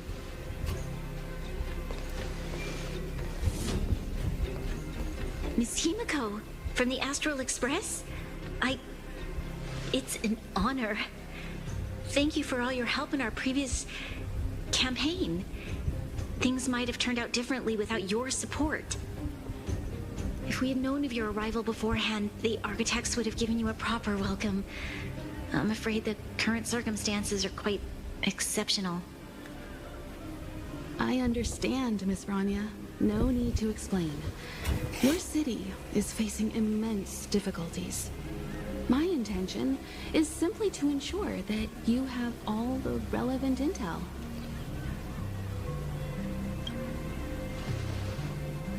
I hesitate to call it a solution, but I might have some information that might help. It is my hope that with this information, you will be better equipped as the Supreme Guardian to make a wise and informed decision. Information? Please, tell me what you know, Miss Himeko. I happen to have a friend with knowledge of Topaz. What Topaz said about her home world is indeed true, which is why she believes that the IPC's takeover of Belobog is the only way of ensuring the city's survival. But there is one thing she intentionally left out. Not all worlds that have accepted the IPC's terms have been saved.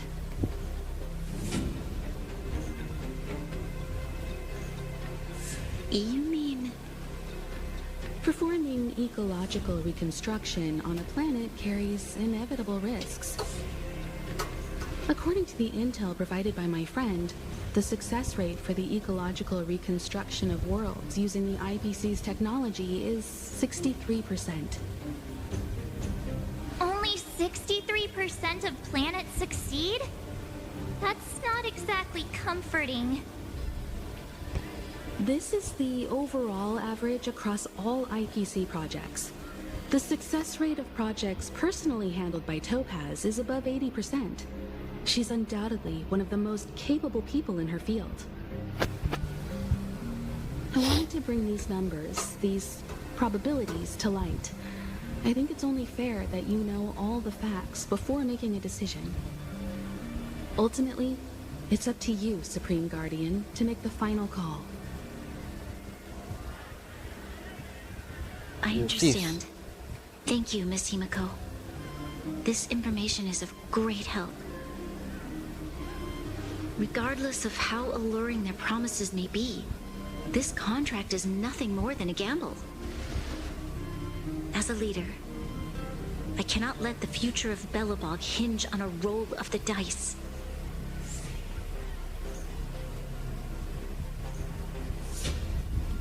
Now that you've decided, I don't have to pretend to be impartial anymore. I think you're making the right choice, Branya. Astro friends, I have an idea, but for it to work, I'll need everyone's cooperation. I need some time to rally all the residents in the city, and then I'll meet with Topaz again. Please locate her for me. It doesn't matter where she is or what she's doing. And if the IPC is still trying to take over Belobog's assets, I ask that you do everything in your power to stop them. Don't worry. Leave it to us. We'll find her. It won't be easy dealing with her, but these two will help me get the job done. Belobog's future is not for sale. And we'll never forget the friends who stood by us in our time of need. Not once, but twice. Stay safe, everyone.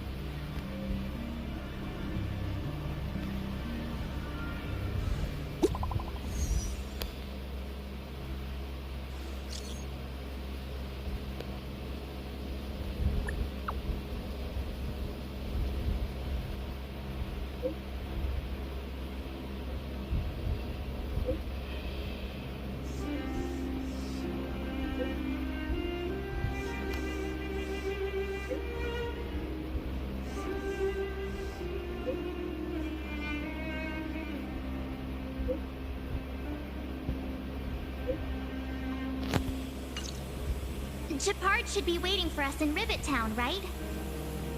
Here we go again. Back to our old stomping grounds for another adventure. Yeah. I heard some companies. Okay.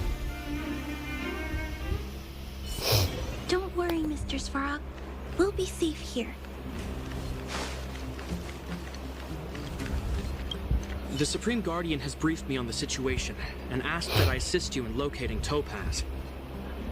Ready to enter Rivet Town? We'll go in together when everyone is set. Keep your guards up. We might run into IPC agents ahead. Not this again. Fuck. Level 80? I dog shitting there now? Okay, never mind.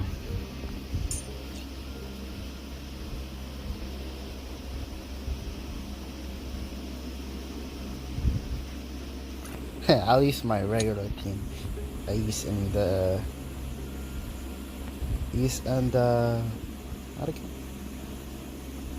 oh yeah, use in the storm disaster. Destination reached. Wow, would you look at that? Huh. I never would have guessed it'd be here. But I don't see any mech or weapons. This place is completely surrounded by mountains. Surely they can't be. Affirmative.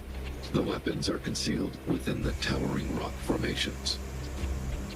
No wonder we couldn't find the automaton factory. It was right under our noses all along. Wait a minute.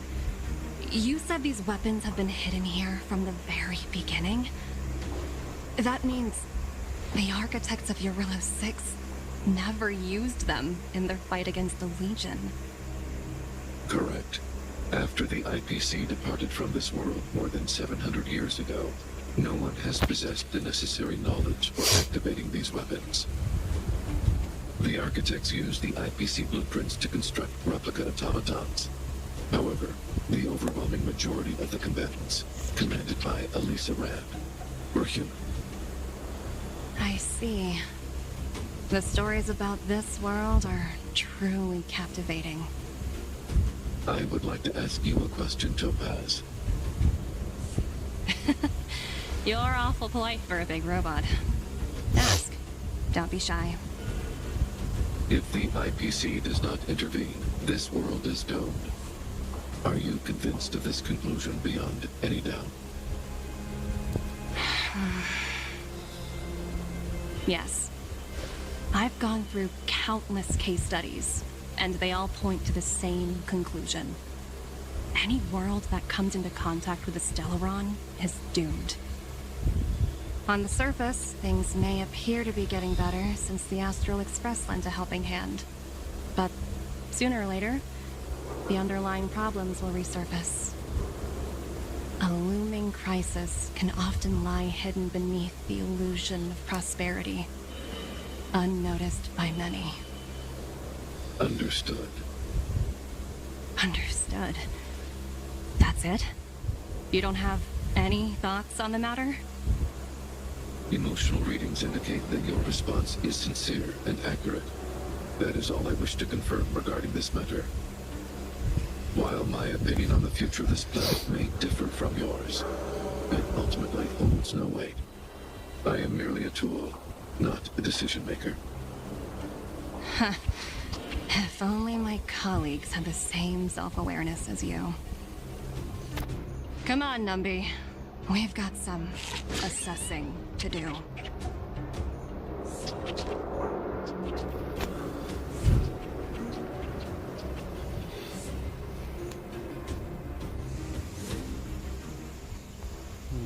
Topaz disappeared after leaving Rivet Town. In her absence, her subordinates flooded in and took over. The IPC soldiers are well equipped. It wouldn't be wise to fight them head on. Captain, what do you have in mind? You're right, Miss Himiko. We'll be using the automaton stealth bomb to cover our tracks. Automaton stealth bomb? Stealth bomb. I'll explain later. Let's get moving.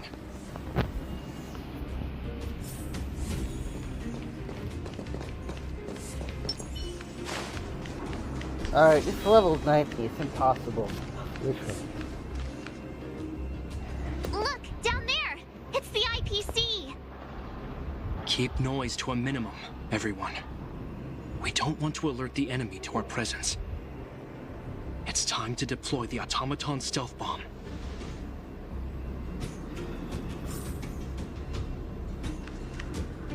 Are you ready? Use the automaton stealth bomb to wipe out the IPC threats. Remember, try to avoid being noticed.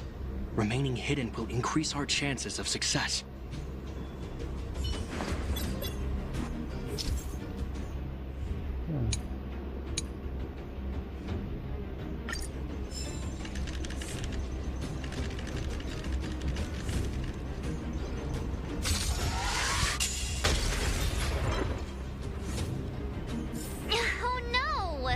It's all right. We prepared many backups. Try again. Are you ready? Remember, try to avoid being noticed. Remaining...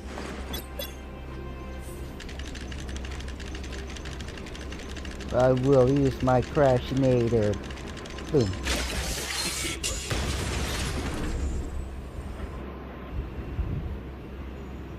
Oh, wow! We wiped them all out in a single explosion! That's what you call efficiency! It's a shame we had to resort to this method, but we had no choice. You Silvermane guards sure are a righteous bunch. Take caution.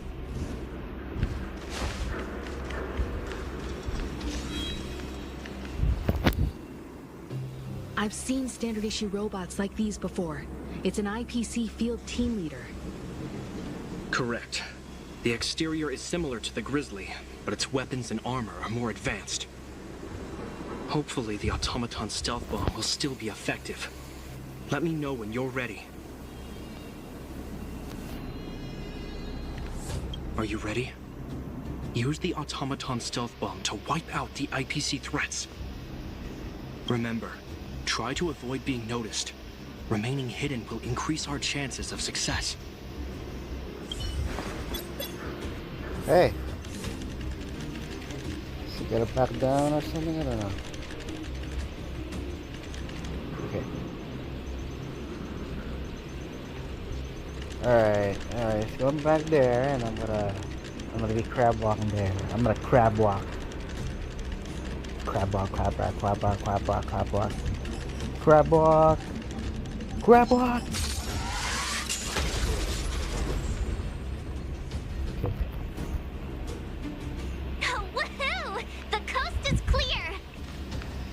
To be honest, I didn't think it would be so powerful. Good thing everything went according to plan.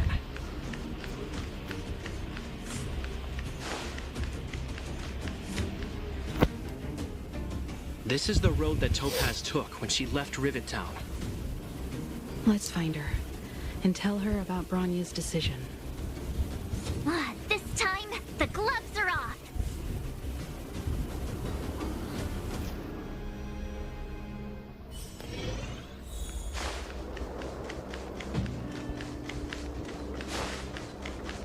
Oh.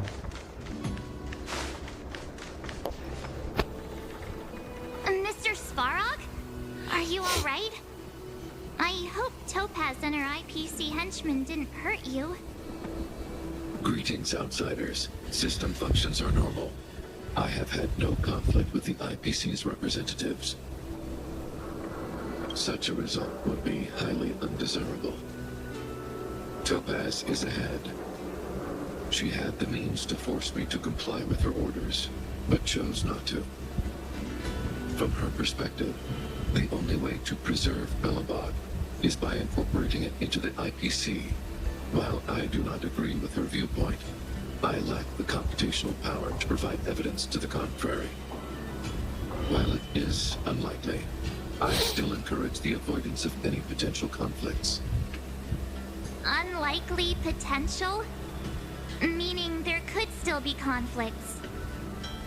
Don't worry, March. The Express never pursues conflict as a first means. But if it comes down to it, we won't back down either. That's how it's always been. Himiko's right. As long as we can look at ourselves in the mirror and know we did the right thing, that's all that matters.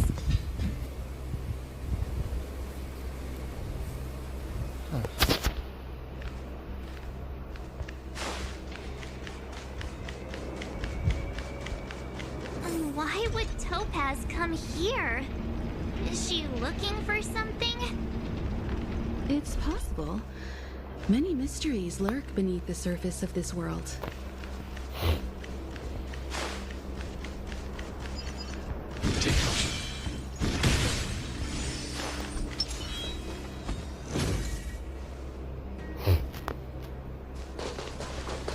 Oh, hey there, slowpokes. I was starting to think you weren't gonna show up. This lady next to Miss March looks oddly familiar.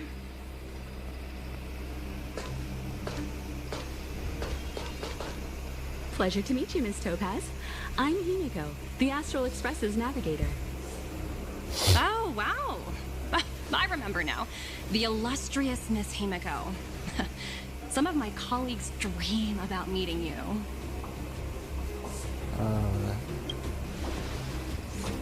Of course! The Nameless have quite the reputation.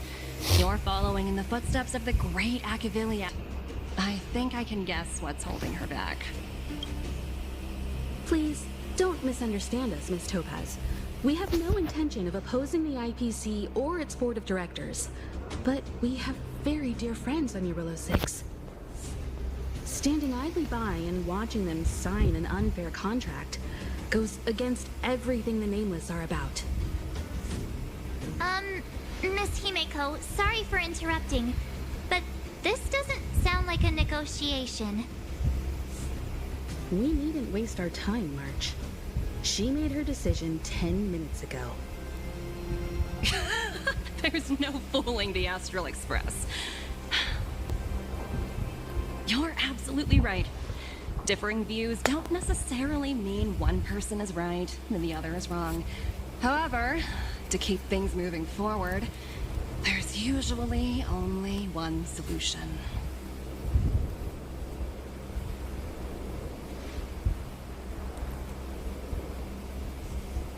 Huh? What do you mean? My superiors have granted me the approval I need. Approve what? What? You're very curious about my work, aren't you?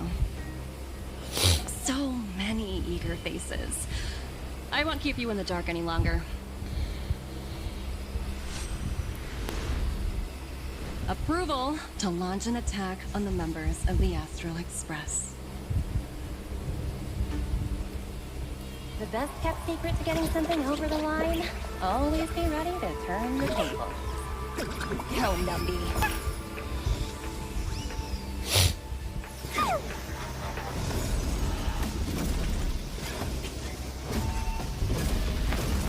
Projects under my wing have no room for error.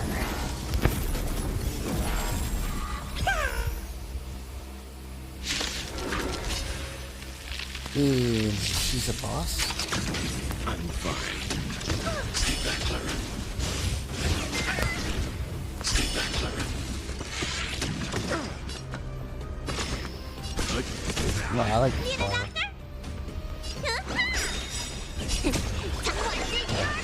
I'm excited with this fight. I need to be free. Hide.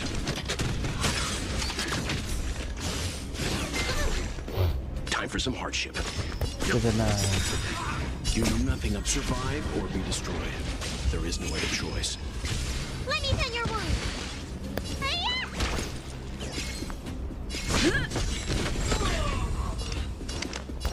Eliminating threat. Let's begin.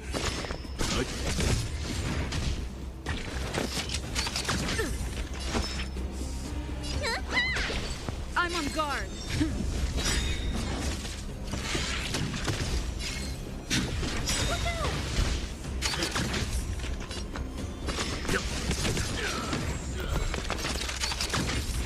Lance ablaze. Lance forward. No. I think the I bug. want to protect everyone too. We gotta fight the trailer.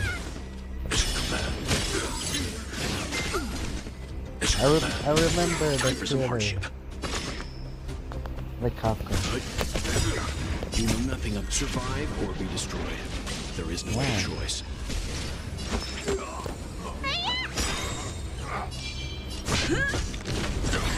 I'm not afraid of you. Annihilate.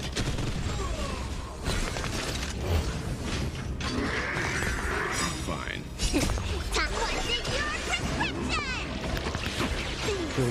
I'll never forget you. Stay back, Clara.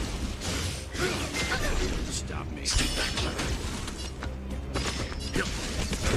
Need a doctor?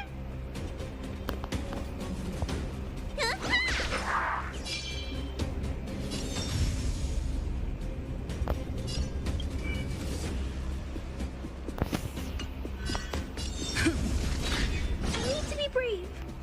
Eliminating threat. Power preservation.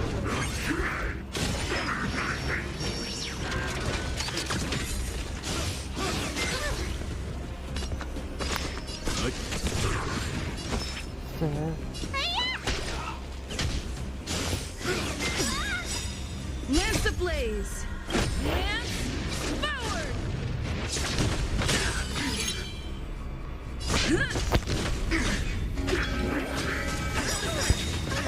What?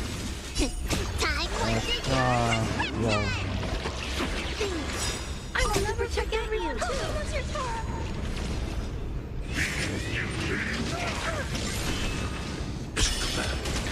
I have my Clara. Don't worry. Hide.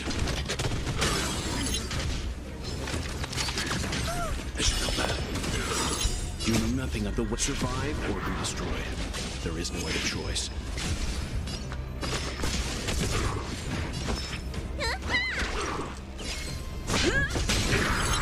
Target threat index lowered. I want to protect everyone too.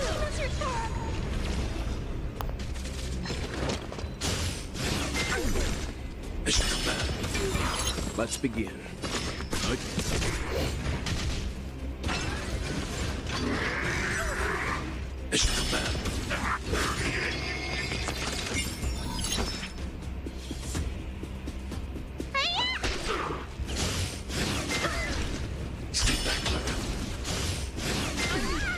Okay.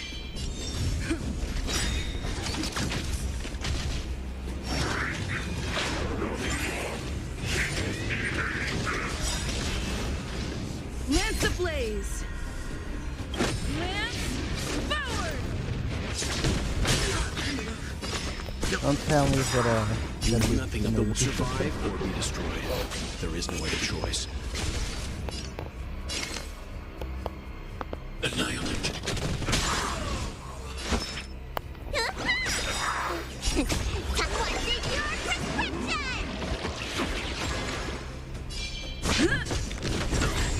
Leave it to me.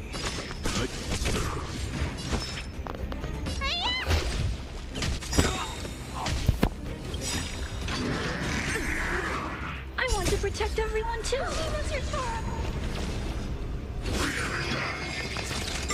I'm not afraid of you. Eliminating threat. As you come back. As you come back.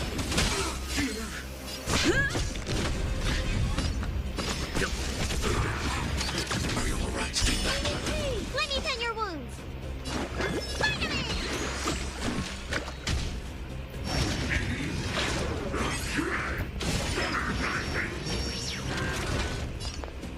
Hide.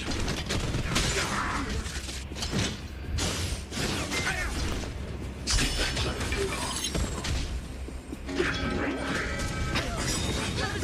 Ready? Finish. Lance the blaze! Alright, there you go. Good moment.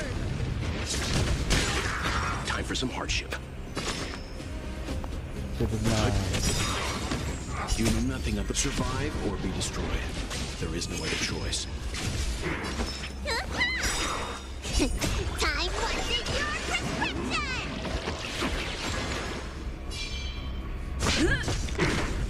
I need to be brave.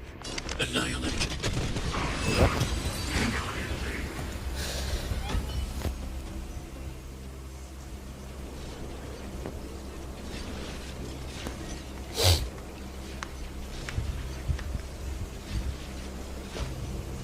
Incredible. No wonder the Astral Express is so highly regarded. Finished warming up? Now it's my turn. Stop! All of you, put down your weapons. Branya! You're here just in time. Things were about to get out of control. Supreme Guardian. I was starting to wonder whether you'd left the Express crew to fend for themselves. That would hardly be becoming of you. I would never do such a thing. There was an important matter that required my attention. More important than this? Yes. I think you'll understand the significance once you see it. In short, I need you to help us evaluate our current progress. Help you? That's interesting. I was under the impression you'd already decided to obstruct our operations here. I have read your letter word for word, Miss Topaz. And your childhood experiences truly touched me. Your hometown once experienced a similar catastrophe to Yarillo 6. So I can understand your perspective on the issue and the position you have taken. It's because of this empathy you have that I still hold out a glimmer of hope. Despite all that's happened, I hope we can still find common ground through peaceful means. I have to admit, talking to you is always such a pleasure. I apologize for my behavior just now. It was, inappropriate. I admire your determination, seeing as we've come, this far. I've changed my mind. I'll hold off a little longer and see what you have to show me. But remember, winning over the higher-ups won't be easy. I understand. That's why I've been taking things one step at a time. The first step was changing your mind. Members of the Express will need your help too.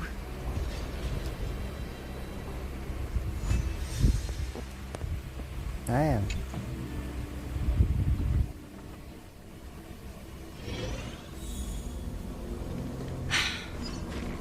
dismal sight.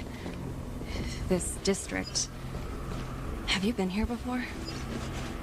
Yes. This is where we put an end to it all. And then began again. That's right.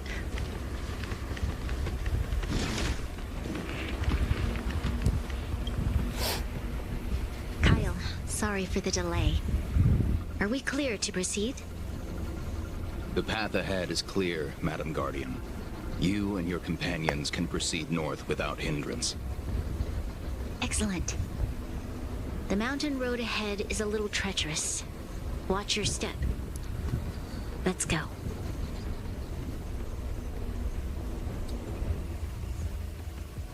What is this place? Well, We've never been here before, right? We've only recently discovered this domain.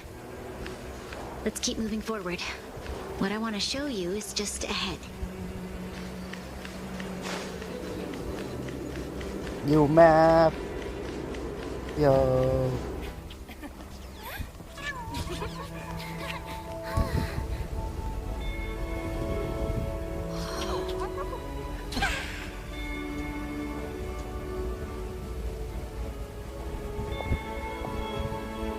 Look.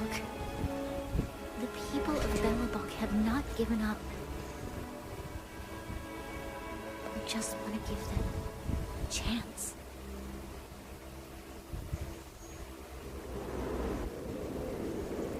Do you two recognize that broken down machine over there?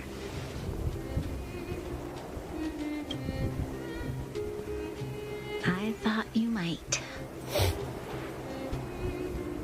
Miss Topaz, I know you've done a lot of research into Belobog. I was wondering if there was any information on the engine of creation in your records? Not at all. Which is why I find it so incredible. Such a massive feat of engineering, yet there's not a single mention of it in any of the Strategic Investment Department's reports.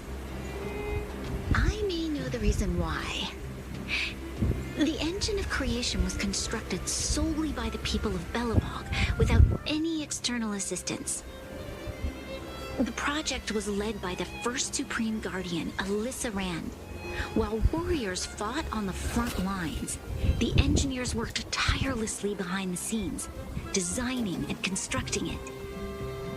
So what you're saying is, the engine of creation was a weapon constructed by the Belabogians themselves? Yes, but not entirely. The engine of creation was commissioned for combat shortly after its completion, and played a significant role in the battles against the Legion. But Alyssa Rand had a long-term vision, one that nobody anticipated. For a long time, this feat of engineering was codenamed the Geological Reconstruction Unit. It was actually given a much grander purpose: to help the Belabogians rebuild their homeland and restore their world to its former glory, after driving away all those who threatened it. Remarkable. A vision that would transcend both time and generations of Belabogians. Madame Rand was truly an inspiring leader. Not to take away from the Supreme Guardian in front of me. She's quite the inspiring leader as well. Thank you. But I didn't really do anything. All I did was bring the people of Belobog together and make them aware that our hard-earned freedom was under immense threat once again. If we want to preserve this freedom, we must act and show those who doubt us that we, Belobog, have the will and the ability to control our own destiny. The outcome of our mobilization speaks for itself. The children of Belobog have made their decision. They have chosen to preserve this homeland with their own two hands. I must say, I didn't anticipate this at all.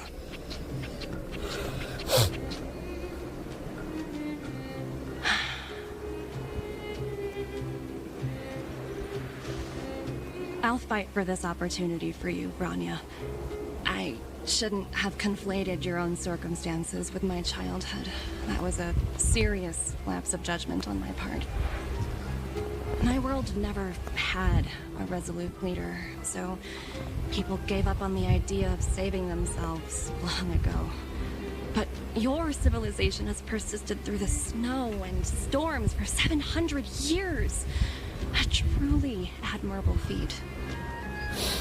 Then, are you willing to retract your previous decision? As for the debt, we'll find a way to gradually repay it. But it'll take some time. Unfortunately, the acquisition of Eurillo 6 is a strategic decision that's been approved by the IPC's top brass. Even if I wanted to overturn it, convincing them would be extremely difficult. Unless...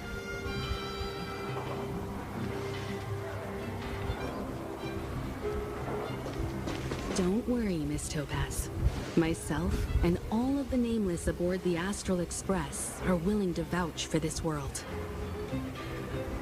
Fantastic. That might just work. As for the, reports and potential accountability... I'll handle it.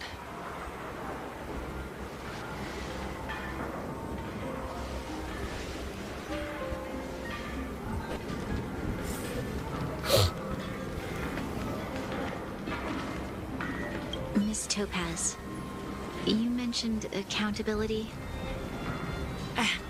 Don't worry, it's nothing I can't handle. There are more important things than titles and ranks.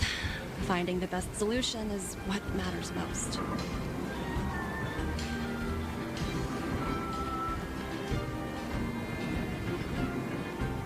If that's what they want to do, then so be it. I've long passed the stage of working just for money.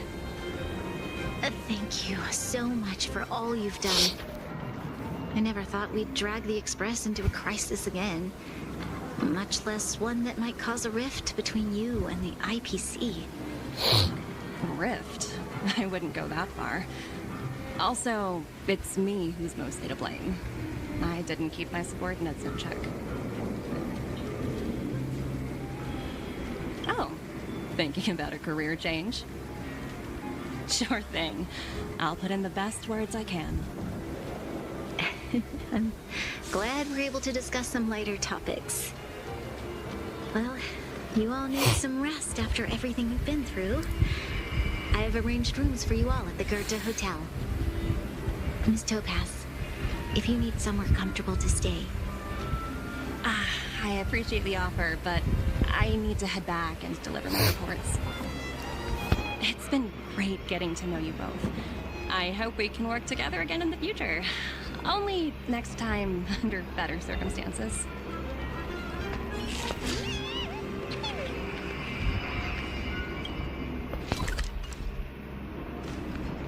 I was worried things were gonna get ugly again. A peaceful solution is always the best solution. Speaking of solutions, are they repairing that giant robot? The one we fought against?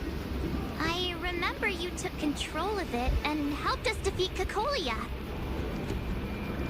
Right, I'd totally forgotten. That's the whole reason we came here in the first place. Looks like everyone in the city's helping with construction. Doubt there'll be much time for celebrating. Still, look on the bright side. We got to meet a top IPC executive. The trip wasn't a complete waste, right?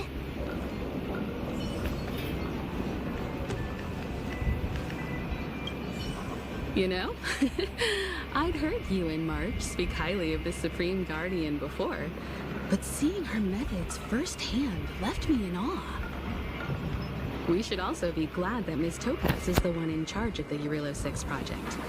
If it were someone else from the Strategic Investment Department, things might have gotten complicated. The Strategic Investment Department comprises the IPC's most elite employees, many of whom can be very forceful. Let's talk about this later, when you're back on the Express. You and March must be tired after such an incredible journey. It's time you got some well-deserved rest. What's good? Still later, mate.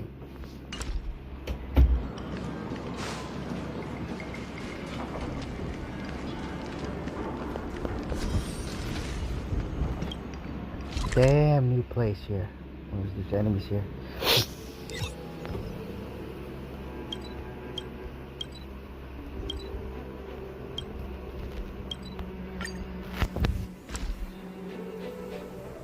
Just something new.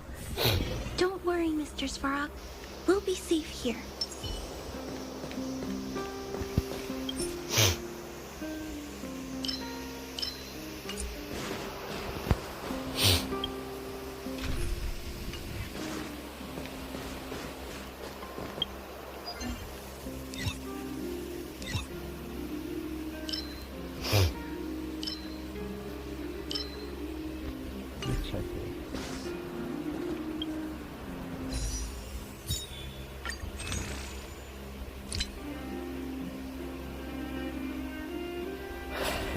If I summon destruction, I'll be fucked.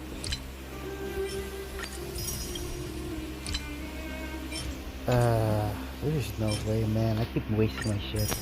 I gotta waste my shit. Topaz.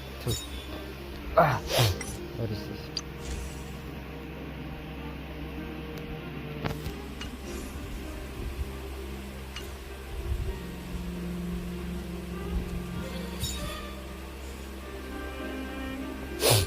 Oh, there's no Topaz. No, I don't want those characters.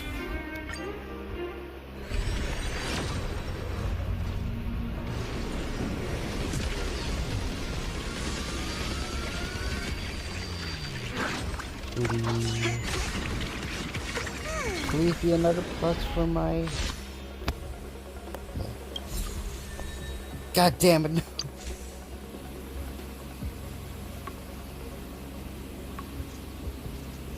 Is that new?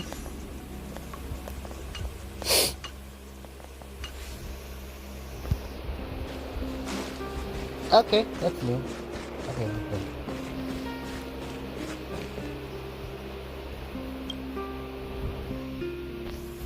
I've been wondering, how did you figure out what was happening here on Belobog, Himeko? Well, you know, keeping an eye on the crew is just another part of a navigator's job.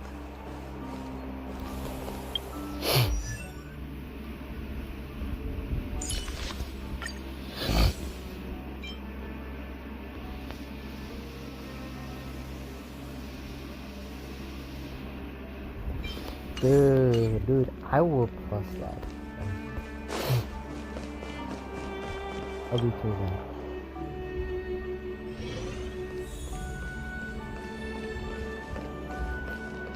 Never mind.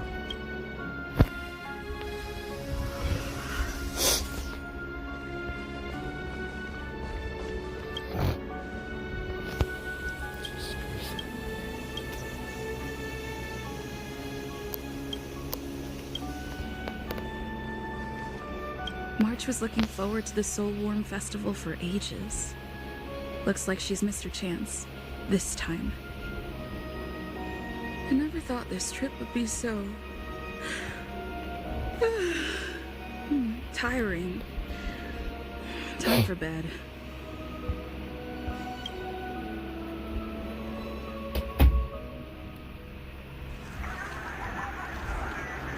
In light of the events that have transpired, we will be taking the following disciplinary measures against you. I'll be in the bathroom. Your rank will be demoted from P45 to P44 with corresponding adjustment to your basic salary. All bonuses for the current cycle will be revoked, including stock options and performance bonuses. You will need to submit an additional report regarding this incident to Diamond. If you have any objections to this penalty, you may also file an appeal in writing. I have no objections. Understood. Is there anything else anyone would like to add? If there are no further remarks, this meeting is concluded.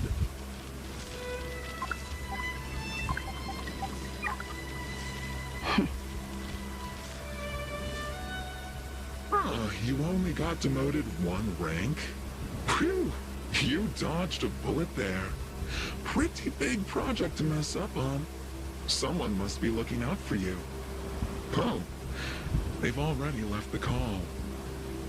Ugh, this voice changer is driving me crazy. Let me turn it off.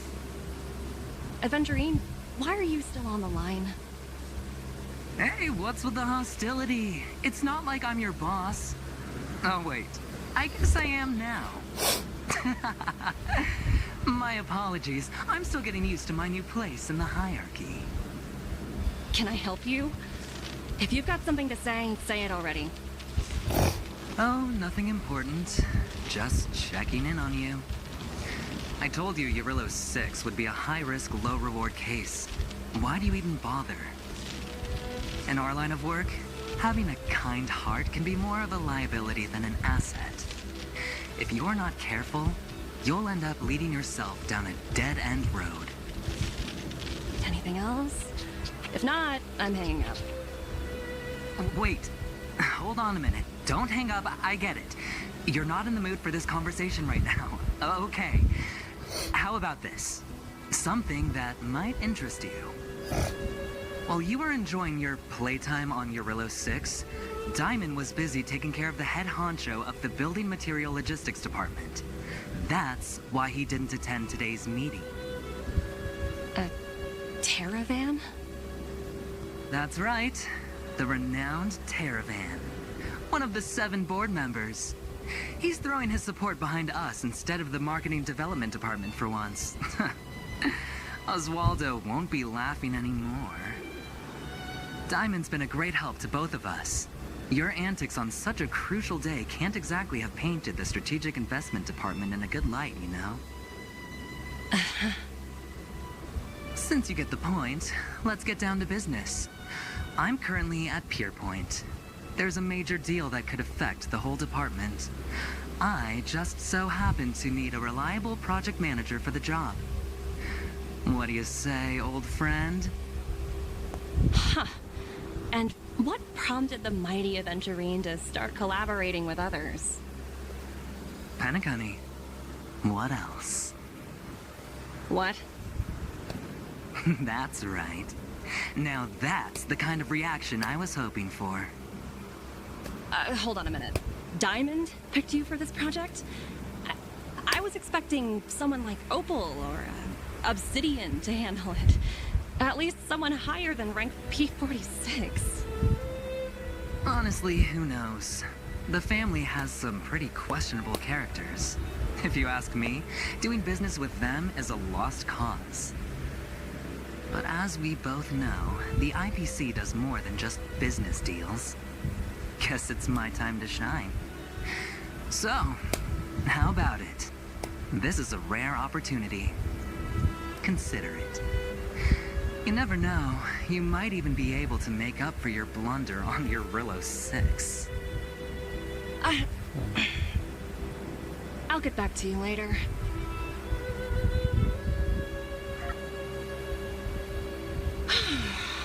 Seems like it's just one wild ride after another.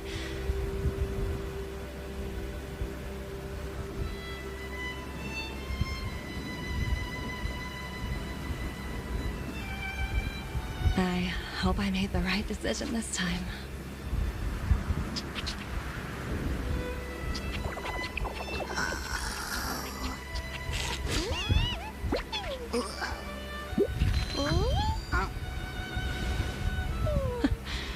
This now is mesmerizing.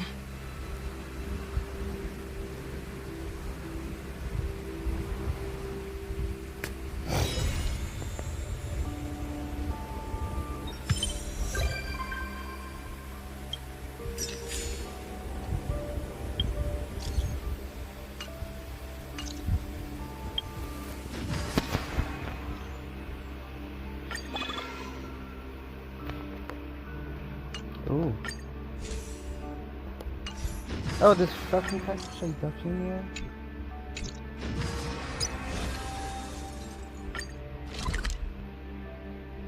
Dude, I'm gonna do it later.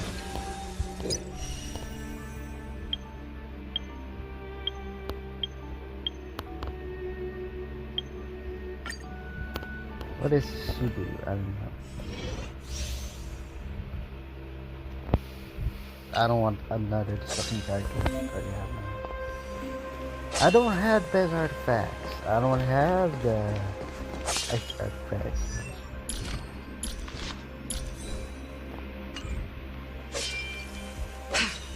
The moon shines on the truth. The moon shines on the truth. The moon shines on the truth. I taste nothing.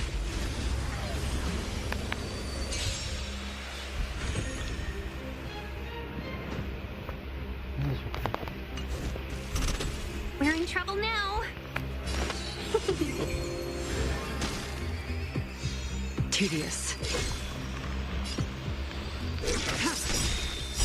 Blade of moonlight. In the lunar flame.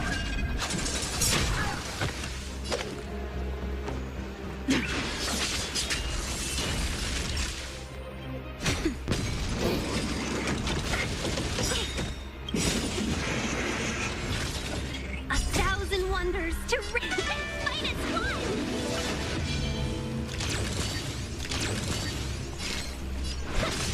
Nowhere to run.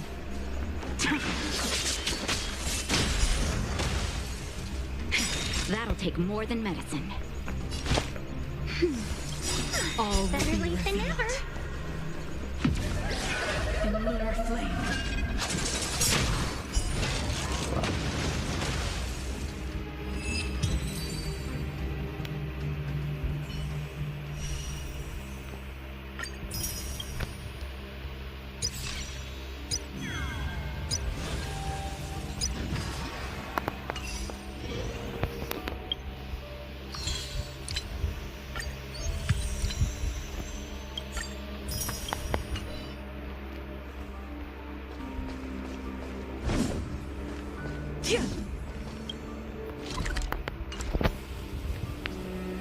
Now to take it later.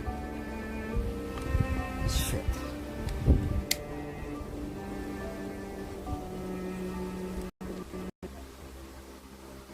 Let me check here.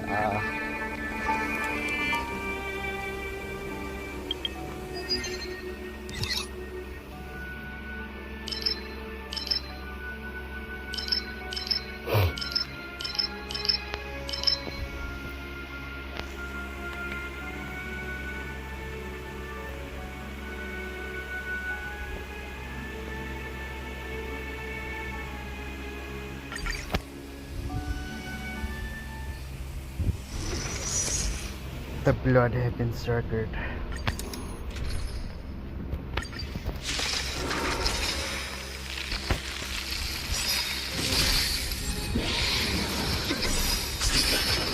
I want to protect everyone too.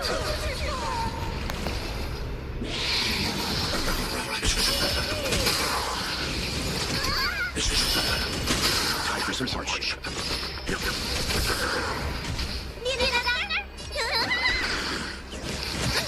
Lance at the ready.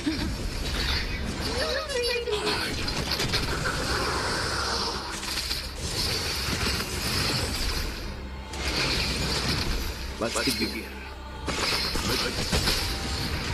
Get also good. Lance ablaze. Lance power.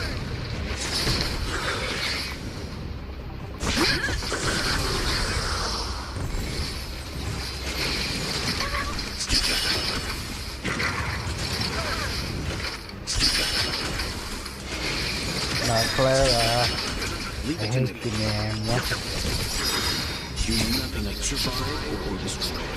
There is no other choice. I'm on guard.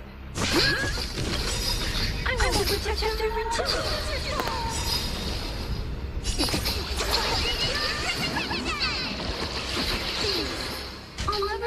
Quickly!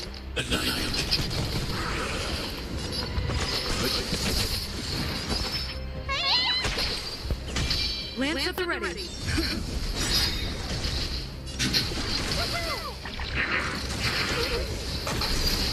Let's begin.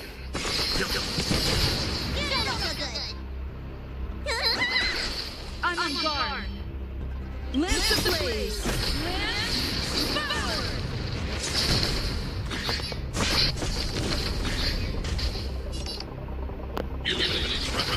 Leave it to me.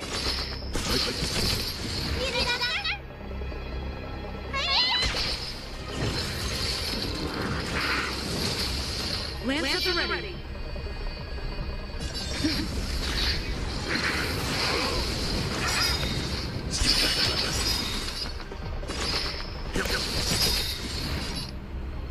I want to protect everyone too.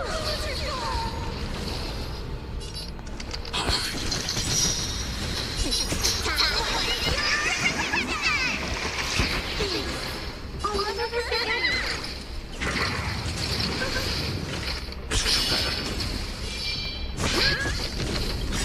You know nothing of the weight behind survive or be destroyed. There is no other choice.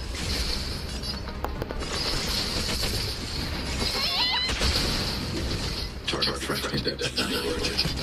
There I got my prize attack. Motherfucker. Okay, I got these shit.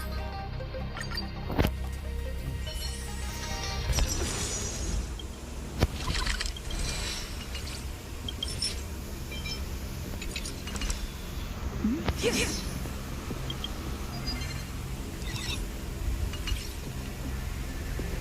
No.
I forgot to simulate the universe.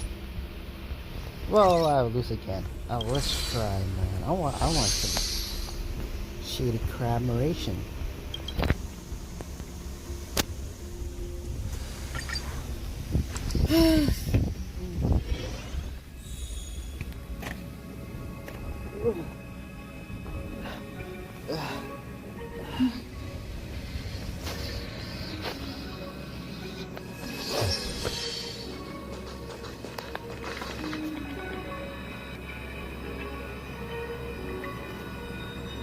And crossed through the creature's forehead, but it stumbled away as if half blinded, giving Jacob the opportunity he needed. Grabbing the water skin from around his back, he doused the creature in holy water, burning its vile flesh as it fled into the night.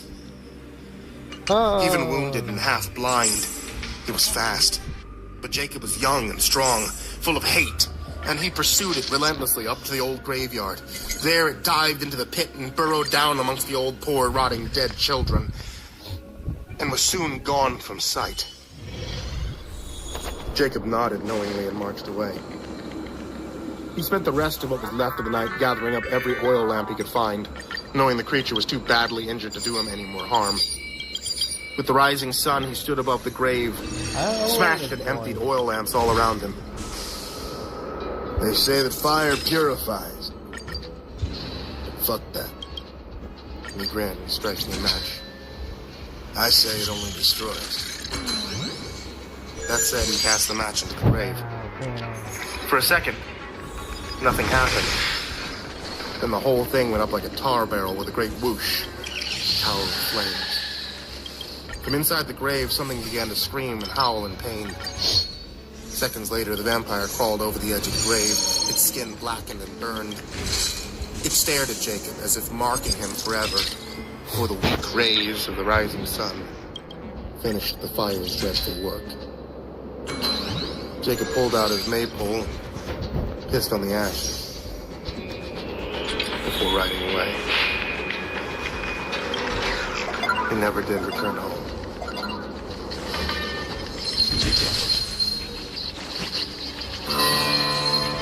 That must have been close to 20 years ago.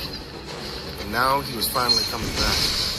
The landmarks and the forest looked more and more familiar to him until at last he came to a wide open field, not more than 5 miles outside of town. Here he found a sea of tents, small campfires smoldering from the night before, and people busying themselves with their morning chores. Jacob rode into this makeshift town, slowly concealing his revolvers under his long coat, not wanting to frighten these uprooted townsfolk any further. Even so, he was soon noticed and approached by a tall, slender man with graying hair and a rather large, bushy handlebar mustache. "Howdy, stranger," the man said, his eyes searching Jacob's hands, one hand on his hip close to his pistol. The other he put flat against the big mare's neck, patting it fondly. "Afraid we ain't got nothing for you here, stranger. And there's been some bad trouble around these parts. Think it's best if you move right along." "You still playing it, Sheriff?" Jacob grinned down at him. For a moment, the man seemed confused, but then his weathered face broke into a sunny grin. Jacob Masterson. Is that you?" "Reckon so." Jacob grinned back, sliding off his horse. "We thought you did. Fire up the old town. The whole place burned flat." "Good." Jacob spat in the mud. A few people had gathered round now to see what the commotion was about. Some faces Jacob recognized, some he didn't. After all, 20 years was a long time. A woman came forward now. She was tall and pretty, missing beauty by only a bare inch. She looked Jacob up and down before slapping him hard across the face. The crowd let out a murmur. "So you come back here, have you, after all this time? Not even close to 20 years. You bother to attend your wife's grave or pay your respects to my poor murdered cousin? You have some damn nerve showing your face around here, Jacob Masterson." "Now listen," Jacob began, but didn't know really where to go from there. "Like there ain't been enough trouble around here already." Big tears standing out in her eyes. "Now listen up, Anna," Jacob began. "Jacob here is a preacher. Perhaps God sent him to lift his curse. He's seen fit to put upon us." "You hush your mouth," she said to him, cutting at him with flashing blue eyes. The sheriff fanned up quickly as she turned back to Jacob. "We don't need you here, Masterson. And if you finally come to do right by Jane, I wouldn't recommend riding into town." Let's begin. With that hanging between them, she stormed away, leaving Jacob hurt and embarrassed. "Come on, Finley said, leading Jacob away. "I have a bottle in my tent to use some drinking. You can tell me about where you've been. Things you see." A little while later, both men were seated comfortably in Finley's tent. A small campfire smoldering outside to keep the autumn chill at bay. "What's going on here, Finley?" Jacob asked, ignoring the man with many questions. "Why you folks camped out here and not in town?" The sheriff took a hard pull from his bottle before offering it to Jacob to refuse. "I don't think she's appreciative if I told you." The sheriff laughed, a hint of hysteria in his voice. "Try me. You'd be surprised by the things I've seen." Finley nodded, looking at Jacob's scarred and battered face. "You lose your eye." "Why don't you stop avoiding the questions and start talking?" Jacob replied. The sheriff nodded, not sure if he liked this new version of the man he'd once known. Jacob seemed harder now and somewhat colder, as if the world had broken him and reforged him into something else. The weight behind survive or be destroyed. There is no other choice. He said, taking another drink.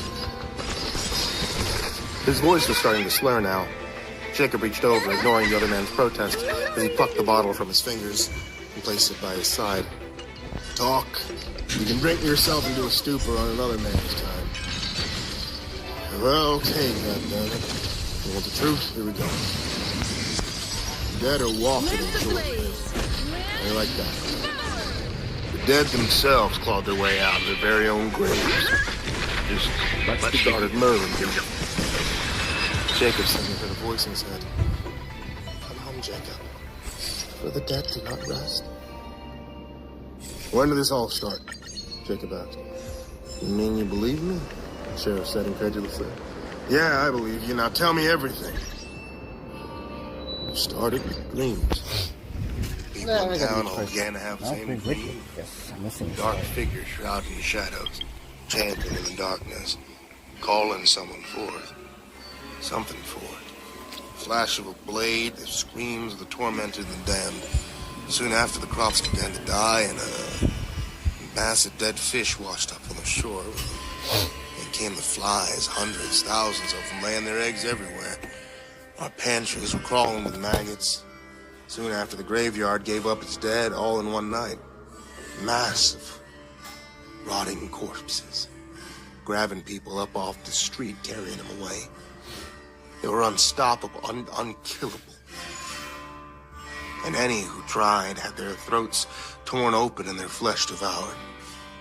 It was chaos, anarchy. We fled, set up camp here. Hell, where else did we have to go? How long ago was this? A few weeks ago. And they replied, some people who tried to go back, they never returned. So, what have you done about any of this? Done. The other man laughed. What do you expect me to do, Jacob? We're cut off from anywhere. Nearest town you burned down years ago. Nobody ever rebuilt it. And who would believe such an outrageous story? So you just been sat here? What, just waiting for the whole thing to blow over? Jacob said angrily. Look, Jacob, the nearest town is over 100 miles away. One that would have a telegraph anyway. Some have already left, but winter's coming on fast. You know damn well what winter is like in these parts. And you expect to survive it out here? Jacob said, raising to his feet, knowing the man was lost, too wrapped up in his own self-pity and grief. Where's Anna's tent? He said, giving him back his bottle. Finley told him. And Jacob left. Anna's tent was in a cold, damp glade at the rear of the camp. Jacob approached quietly, sticking to the tree line, watching her as she pegged out clothes on a makeshift washing line. When he had last seen her, she had been a pretty young woman with a flashing smile. Now, like himself, she was older, but just as pretty, with the same corn silk hair and blue eyes that so reminded him of her cousin Jane. The only difference was Jane had always been kind of quiet and shy, unlike Anna, who had always had a quick temper behind that coy smile of hers. Coughing nervously, Jacob stepped out into view. Anna took one look at him and her eyes narrowed, her brow furrowing. I thought I told you to get out of here, Jacob. Yeah, you did, Jacob said, whipping his hat from his head and crushing it to his chest. But I think I'll stay just the same. I think the town needs me right now. Sheriff told me everything that's happened. That man is a drunken fool, she snapped. I won't argue that one, but still reckon there's a little strength left inside him yet. Always so forgiving. She turned on him, her hands on her hips. Still playing the holy man, Jacob? I ain't playing at nothing, Jacob snapped back at her. I spent the last 20 years doing God's will, whether I liked it or not. If you only knew the things I'd seen, the things I've done, Anna. What have you done, Jacob? She replied, her voice softening somewhat at the sound of the anguish in his voice. I killed, Anna. Killed things like the creatures now haunting your town. I spent the better part of my youth hunting them down and destroying them in the name of God. If I hadn't seen the things I'd seen recently, I'd say you'd lost your mind somewhere out there on the trail, she said. But I saw them, Jacob. The dead walking in the streets. Even my own mother and father. Yeah. She started to sob now. Blast of her defiance breached as she fell to her knees, her skirt hiding her face. Jacob went to her, then fell before her, taking her in his embrace. At first she fought him, slapping at his face, but Jacob withstood it. until at last, she sagged in his arms and wept hopelessly into his shoulder. All the time, Jacob crooned at her softly, stroked her hair. After a little while, her sobbing turned to sniffling, and she gently pushed him away and climbed to her feet. "Well, I guess you can stay for supper, Jacob Masterson," she said haughtily before quickly turning away and heading for her tent. "That's some woman," Jacob grinned before following after her, careful to wipe the mud from his boots before he stepped inside. Supper consisted of a rabbit stew, heavy with vegetables and thick gravy. Jacob ate 2 bowls and nearly a full basket of biscuits. "Good to see a man with a good appetite," Anna laughed. Jacob burped guiltily and put down his spoon. "Been a long time since I ate a home-cooked meal. Mainly had tack and jerky on the range. And you're a damn fine cook, I may say so." "May," she smiled, happy with the compliment. "My husband Sam used to say so." So there she taped off, looking down into her half-finished meal. "Your husband, Pat," Jacob said, lighting up a smoke. "Yes," she snapped at him. "And don't you be getting your cigarette ash on my good tablecloth." "Yes, ma'am," Jacob said, flicking his ash outside the tent's entrance. "Was it recent?" She nodded. "I saw it happen. He died fighting those things so I could get away. They tore him apart in the middle of the street." She wiped at her eyes irritably. "I'm sorry, Anna," Jacob said, reaching for her hand, but she withdrew, looking at him angrily. "So, what do you intend to do about all this, Jacob Masterson?" she asked.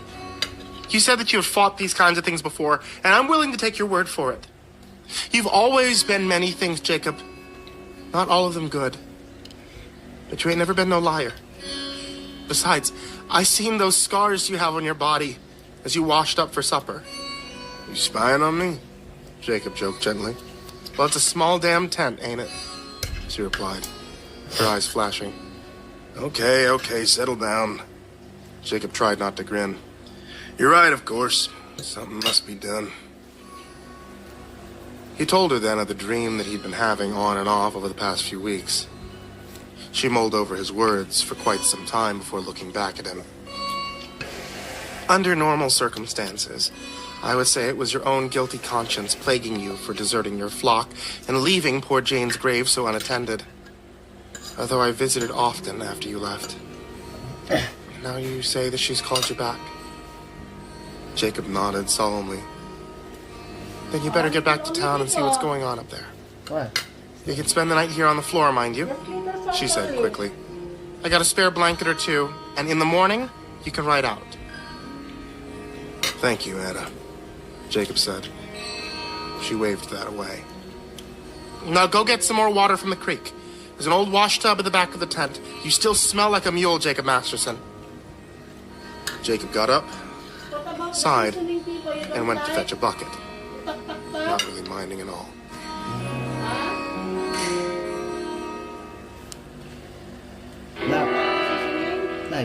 In the morning, he awoke early.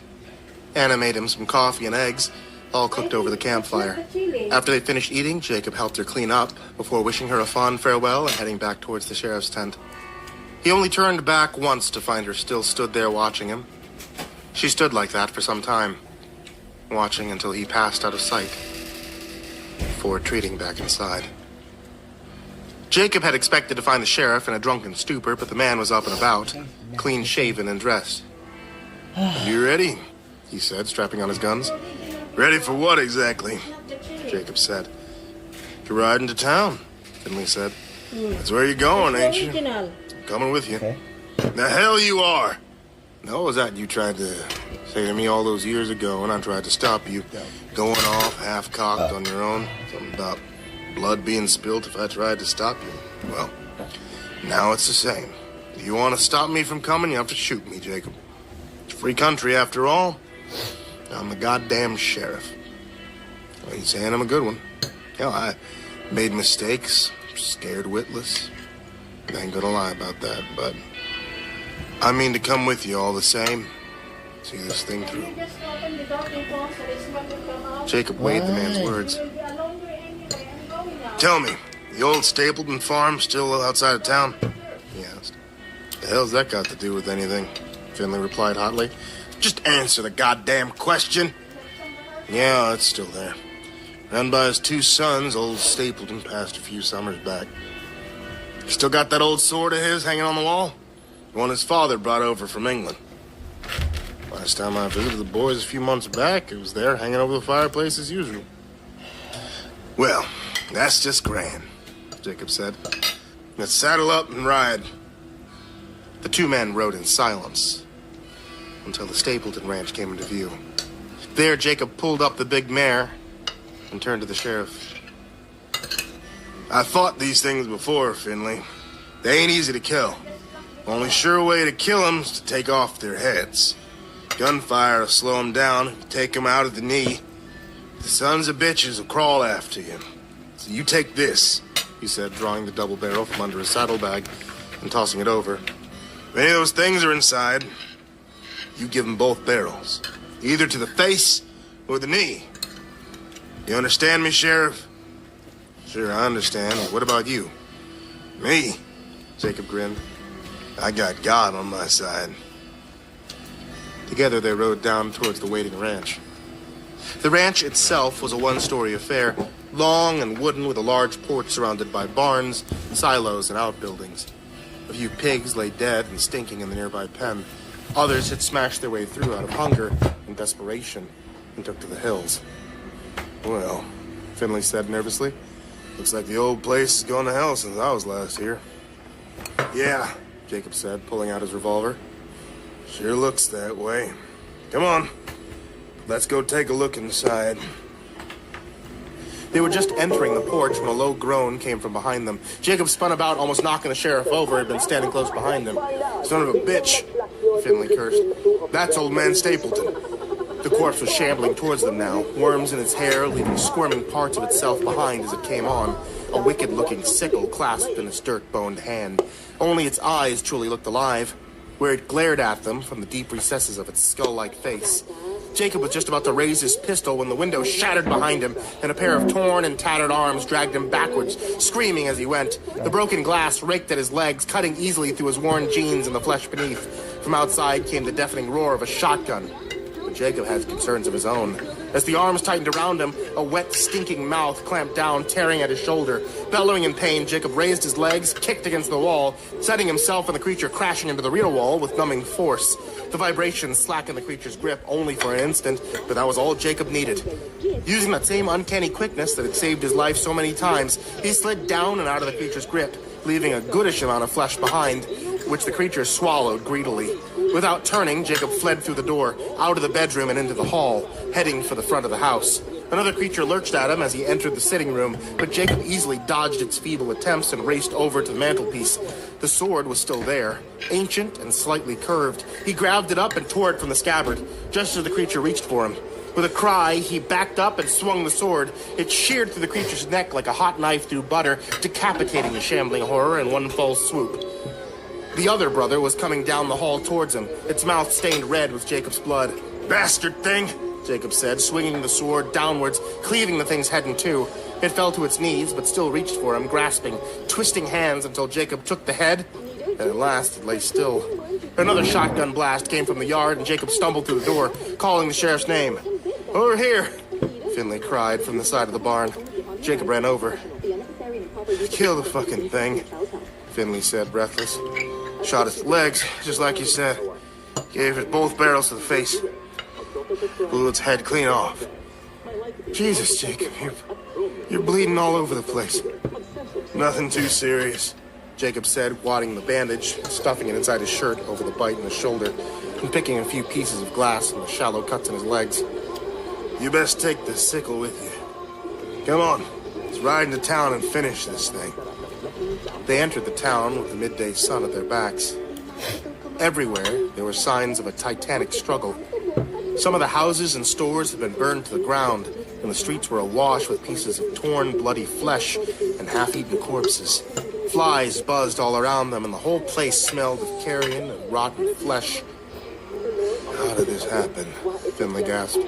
I mean, how is it even possible, Jacob? Powerful witch, maybe, Jacob replied, his eyes watchful. Saw something like this a couple months back. Nothing to this degree, but similar all the same.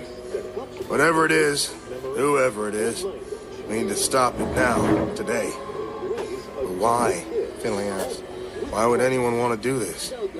But Jacob only shook his head sadly. Why does anyone do anything? Let's just find it and stop this madness. Where do you want to start? The sheriff asked. Guess we better take turns around town. The streets seem pretty quiet. Undead aren't overly fond of the sunlight. They could be anywhere. Hell, they could be watching us right now. Yeah, Finley replied. Let me just go over to the sheriff's office first. I got 2 whole boxes of shells for this thing, he said, hefting the shotgun, and a spare for your good self. Just in case you get tired of swinging that old sword. Not fucking likely, Jacob retorted. Well, the more firepower, the better. It's just up the street, Finley said, pointing. Yeah, I did. Yeah, I see it, Jacob said, his eyes restless. You go on. I'll sit right here, watch your back. But hurry the hell up. This place is all manners are wrong. Sure, the sheriff replied, quickly hurried away. As soon as Finley entered the building, a voice floated out of the shadow of a nearby barn. Jacob turned towards the voice, his eyes wide, his mouth trembling. From behind him came a scream of anguish. But Jacob barely noticed it. He knew that voice. It was the voice of Jane. Soft and as pure as freshly fallen snow. Jacob dismounted and, almost trance-like, walked towards the barn, his dead wife's name falling from his lips. Jane, he said, entering the gloom. Jane, where are you? I come just like you said. Let me give you peace, Jacob, the voice whispered. Outside. Now. Turning, Jacob fled back outdoors. He could see her now, a distant figure beckoning to him from the far-off tree line. Jane! He screamed, running towards her. But she turned and fled as he drew closer. He burst from the tree line and into an open field, a church in the near distance. He realized where she was headed. I did it off. She was taking him home. I did that off. Jacob walked towards the church, his church, where it all began. There was no need to hurry now. He knew Jane would be waiting for him inside. Slowly, he mounted the steps and pushed his way inside, his wife's name falling from his lips like a desperate prayer. His trance-like state breaking as he looked on in horror at the carnage within. The church was full of dead, some still animated, but most truly dead. In the middle of the room, sat in a pentagram of blood and burning wax, knelt a robed figure, an upside-down cross looming above him in mockery of Christ. Stood by his side was Jane, who, unlike the rest, was seemingly unafflicted by time or decay. She was perfect. As the first time that Jacob had seen her all those many years ago. Welcome to our little mass, Mr. Masterson, the man on the floor tittered. We've been awaiting your arrival with eager anticipation for quite some time. What have you done here? Jacob gasped. Who, me? The man said mockingly. Just a little reaping of souls, both dead and alive. He chuckled. You could say I am about my master's business, Jacob. Gee. Let me try something new, actually. Hell needs his armor. I'm just buffering the numbers, right? So Buffer up. the dead have no souls. All you have here is meat, Jacob growled, his hand falling towards his revolvers. His wife, Jane, saw the move and stepped in front of the hooded figure. You're quite wrong, you know, the man said. With my power and a little help from the dark arts, I can wrench these souls. You know nothing of the weight behind survival. Put them back in their own rotting ways. I can actually hear them screaming in here, he said, tapping with his own forehead. Hear them screaming as their bodies rot all about them. Then all I have to do is sacrifice them to the Dark Lord. Down they go. One less soul, one less body for Gabriel that speaks against us when he blows his trumpet on the day of judgment. That day's coming sooner than you may think, Jacob. A man is coming. A servant of my master. Coming to end it all. To end everything. You, of course, are not much of a threat. But your descendants, well, I've been told that's quite a different story. So, you see, you have to die. I want to protect everyone too. I'm sorry. Jane, if you Leave it to me. Vile necromancer. Jacob snapped, but he was backing up now as Jane approached him, a sly smile upon his face. Jacob. You've been alone for so long. But Jacob circled her, staying at arm's length. There is no God, Jacob. She grinned at him. No divine mission? You are not in love, stricken with grief and loneliness?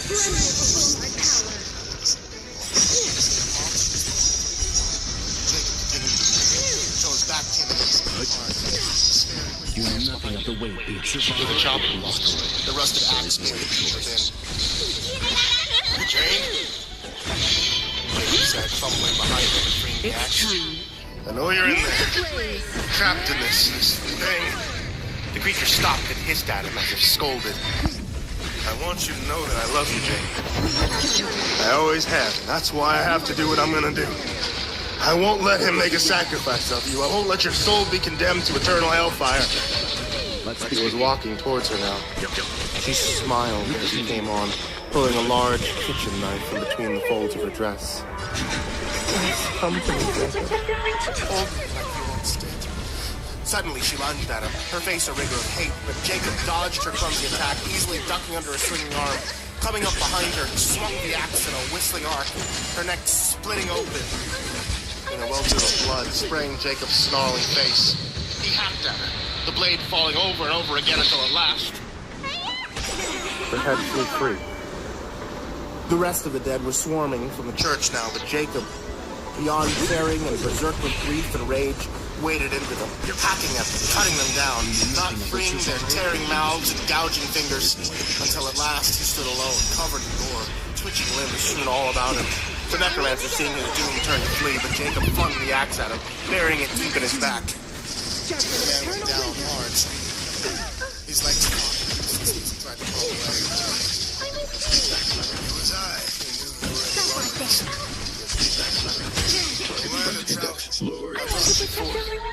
once you'd quenched your thirst, you forgot about me. So like a lion, I'll be on to you. I will fall upon you like a bear robbed of a cub. I shall tear at your breast, and like a wild animal I'll render you. For all the wicked in the world shall turn to dust, and flesh tremble in fear of my judgment. That's Jacob reached down and spun the man about, straddling his twisted form. Let's begin. Please! The man begged, raising his hands in a feeble effort to ward off Jacob. But Jacob slapped him away. You wanted hell? Jacob grated. I'll show you hell. I want to protect everyone too. With a howl of rage, he thrust his thumbs into the other man's terrified eyes, bearing down with all of his might. You want hell?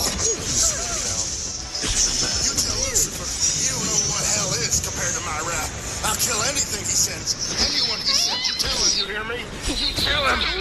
He bellowed, grinding his thumbs deeper, the muscles of his arms standing out in huge knots, the cords of his neck like sprung steel.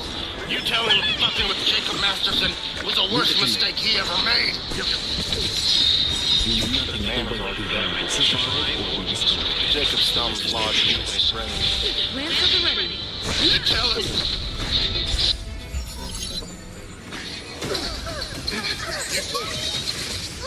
You tell that son of a bitch. The world was already tilted. The eternal Crashing his knees. Then he sank down into the mud.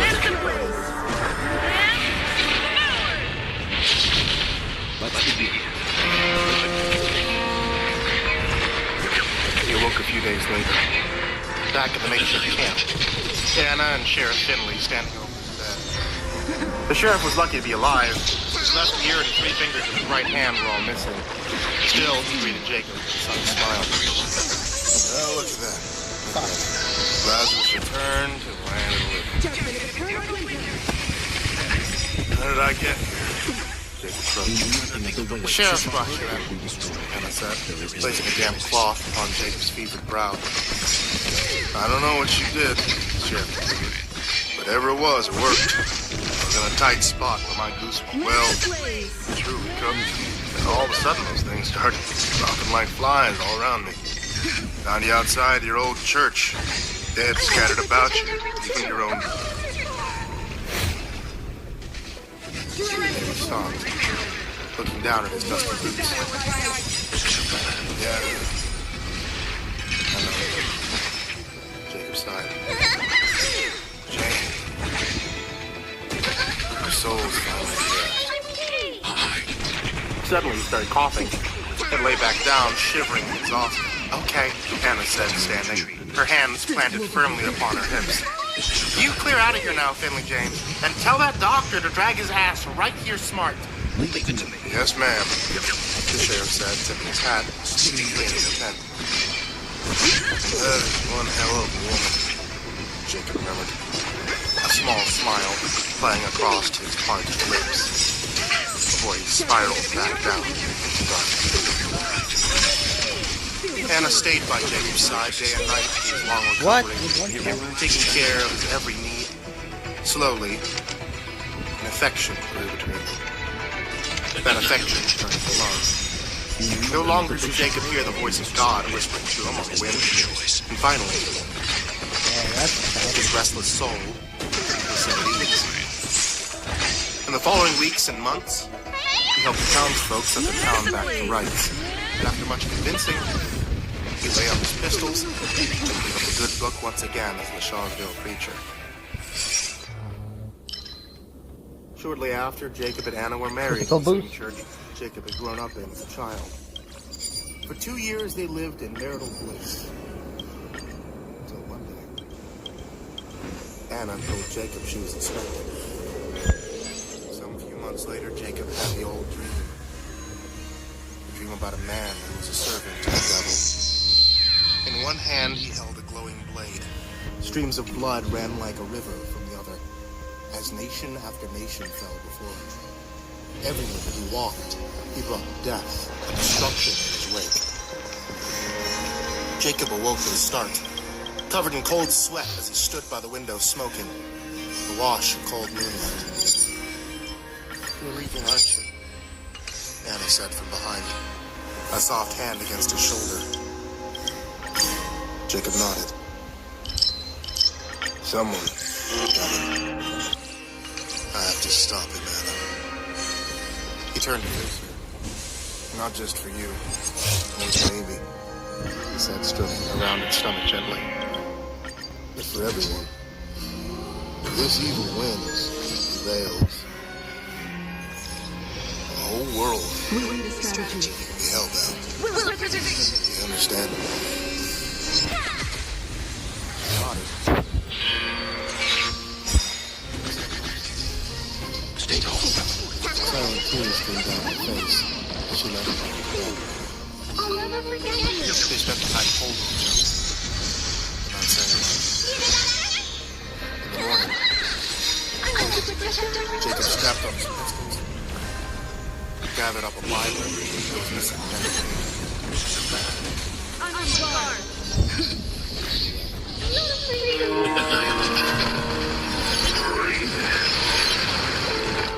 Hey there, kids, it's me, Mr. Jaden Pasta, and I just wanted to tell you thank you for watching tonight's video, or listening to tonight's episode of the podcast. And as always, I want to give a very big thank you to everybody who supports me on Patreon. If you scroll down to the description at the very bottom, you'll find a whole bunch of people there. Also, we've included this nice little scrolling thing, because the number of people who support me on Patreon has gotten so big that I'm afraid it might actually max out the description. So we've included this here as a little scrolling text on the screen. So everybody on that scrolling text, everybody I'm about to mention right now and mispronounce all of your names, and everybody who could donate even $1, thank you so much. A very big thank you to Alexander Sanchez, Reaper 611677, System Help, Transfer, Diane Rouse, Cookie the Quickie, Santa High, Xavier Chocobo, Spooky Shell, Donna Morris, Dan Malkinobi, Big Smoke 360, Captain Scurvy, Salty Irish Poet, Esteban, Brady Morris, Nick Cole, Horror Fan 1212, Hour Minute Second Time, Kyle Resnick, David Martin, Scary Timmy M10, Robert Malcolm, Angeles, thank you. Let's begin. Richard, Rick Shadowcat, Xavier the Giant, Sean Campbell, Xavier Ransom, Turtleman, Rob Like Shark, Kyle Lee, Xavier Braffness, Lord likes best. Orange magazine.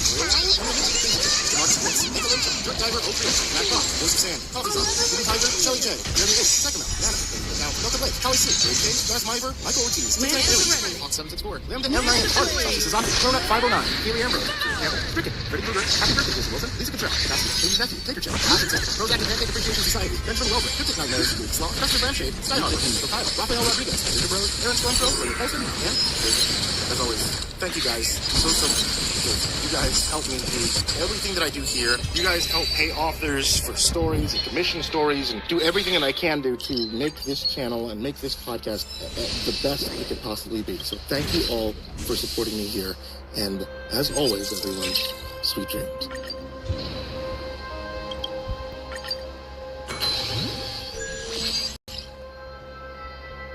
Hey there kids, it's me, Mr. Creepypasta, and before we get started on tonight's story, I'm going to let you know a little bit more about CM Forest. A new book called Infested, a fast-paced thriller horror novel, is available right now on Amazon, in Kindle, hardcover, and paperback.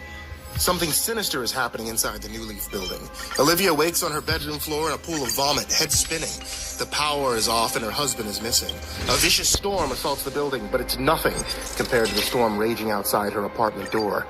A parasite has begun invading and possessing the residents, transforming them into twisted, murderous versions of their former selves, with one thing on their mind: to kill. Fans of Resident Evil and the Walking Dead series will love this fast-paced, visceral horror. To find Infested and many other books by CM Forest, click the Amazon link in the description down below. And now, on to tonight's story. Stay.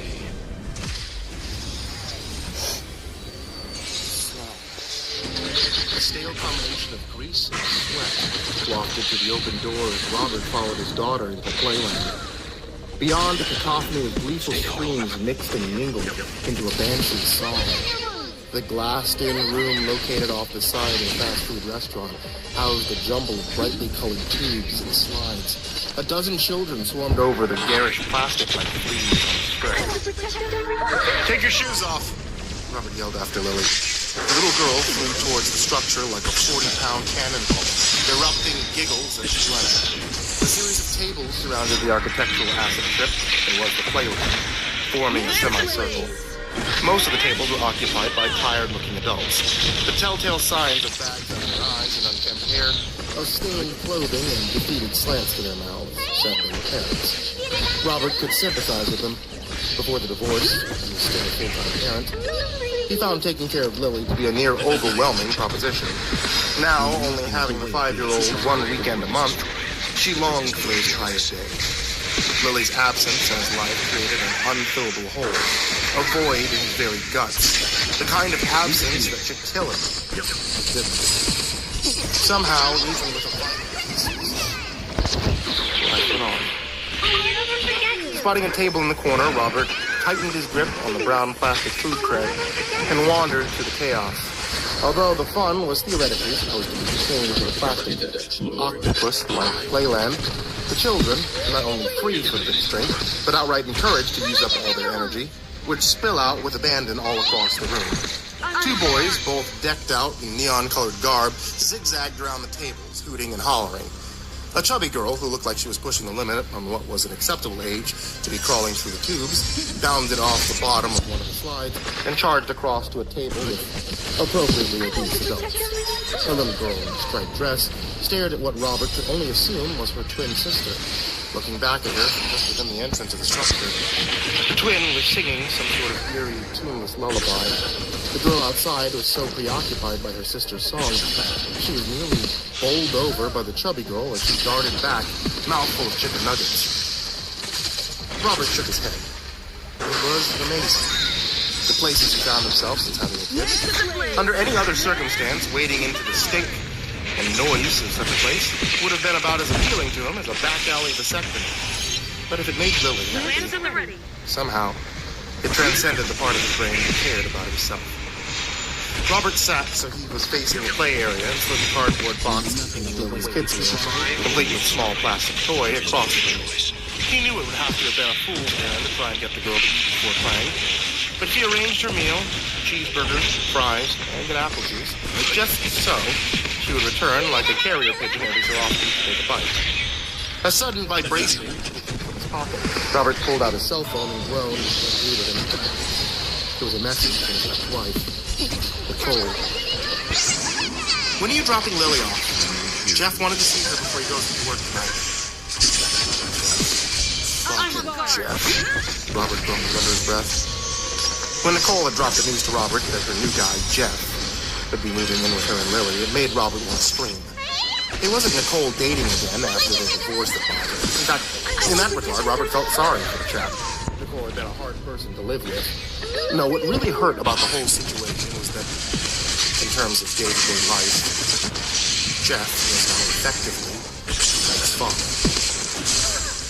Robert's anger began to spike. His fingers flew across the screen. I don't really give a fuck what you do. I'll bring her home when I'm ready. Robert looked at his reply for several seconds, his thumb hanging like a guillotine over the send button. Before he could blast his nasty response towards the nearest cell tower, something caught his attention. Lily was calling for him. One of the true miracles of parenthood, Robert discovered, is the almost superhero-like ability to hear your child call out to you. It didn't matter if it was coming from a nightmarish structure filled with the lunatic glee of a dozen other children who, by all accounts, sounded almost identical to each other. Some corner of the parental brain could pull apart the audible layers and pick out that solitary voice as if it was its only sound in existence. Lily, a cherub's grin splitting her tiny face, waved energetically from a clear plastic bubble protruding like a tube from the side of the playland. The observation window, which was easily 15 feet off the ground and larger than the portholes peppered throughout, was a hot spot for tiny people skittering around within. Robert laughed, as honest a response as he had ever had, and waved back at his daughter. Apparently satisfied that the world still existed below, she ducked away, her rainbow-colored socks waving comically behind her before she was gone. He looked down at the unsent message and threw out a sigh, frosted the din around him before slowly erasing it. Robert stared at the blank screen and shook his head. I'll have her home soon. It was a friendly thing. With Nicole placated, Robert plopped his phone down on the table and eyed his daughter's food. A pile of fries, the grease-soaked gravity that gives the tug of a black hole a run for its money. It was too much to resist. He snatched one of the golden sticks from his paper sleeve and quickly gobbled it down. Daddy, Daddy! Lily came sprinting over to the table. There's a boy in there! She momentarily paused as she breathlessly took a bite of her burger. He's crying! Robert laughed. Oh no, why? Lily looked back at the playland. The pigtails bobbed through the air. He said there's a monster in there. Robert leaned across the table and rested his hand on his daughter's slender shoulder. The little girl radiated heat, a tiny engine running at full capacity. What? Not a monster? Yeah, a monster! She nodded excitedly. He laughed again and rubbed Lily's head. I'm sure he's just playing, honey. She seemed to weigh this reply before finding it to be adequate. With the update on the crying boy delivered, she inhaled 2 French fries, a second bite of burger, and a swallow of juice before tearing back across the padded floor. She dodged the rowdy neon boys, dove into one of the openings along the base of the structure, and vanished for a second. Robert resisted the urge to reach across the table and devour the rest of Lily's food. He tried to connect to the building's Wi-Fi, but the signal was spotty at best. After several attempts, he was granted access. Robert had a whole suite of game apps on his phone. Nothing too complicated, just simple time killers. Something he was eager to do in that moment. As he waited to an ad for a better, more expensive game, he became vaguely aware of one of the parents. A woman in beige capris, peeling away from the viewing area and approaching the playground. Zachary, is that you crying? The woman asked. Her voice not quite loud enough to compete with the parade of noise streaming from within the tangle of plastic and steel. A small boy, all tears and snot, burst from the end of one of the 2 slides. He looked at me, he squealed as his mother scooped him off the foam-matted floor surrounding the playland. Robert was mildly amused by the boy's hysterics. He always felt like his parenting skills were lacking until he saw how messed up other people's children were. He returned his attention back to the screen and began sliding his thumb across the surface to get a series of colored columns to line up before timing. A distant rumble pulled Robert away from his phone. He stretched his arms, slipped his cell phone into his pocket, and looked around. Outside, the clear blue sky had been taken over by a collection of storm clouds. They extended, pulled dirty cotton as far as he could see. A slight patter of rain was already hitting the glass. Dozens of tiny specks of water appeared like freckles on the panes. Another deep, bass-filled boom of far-off thunder echoed through the sky. Not only had he been oblivious to the change in weather, but he had also apparently missed what was happening directly around him as well.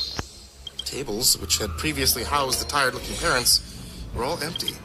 Various cups and used food wrappers, crumpled and encrusted with mustard and finely diced onions, cluttered the tabletops. A single kid's meal box was overturned on the padded floor. The restaurant's mascot, a furry creature who loved hamburgers, stared at Robert from the side of the cardboard.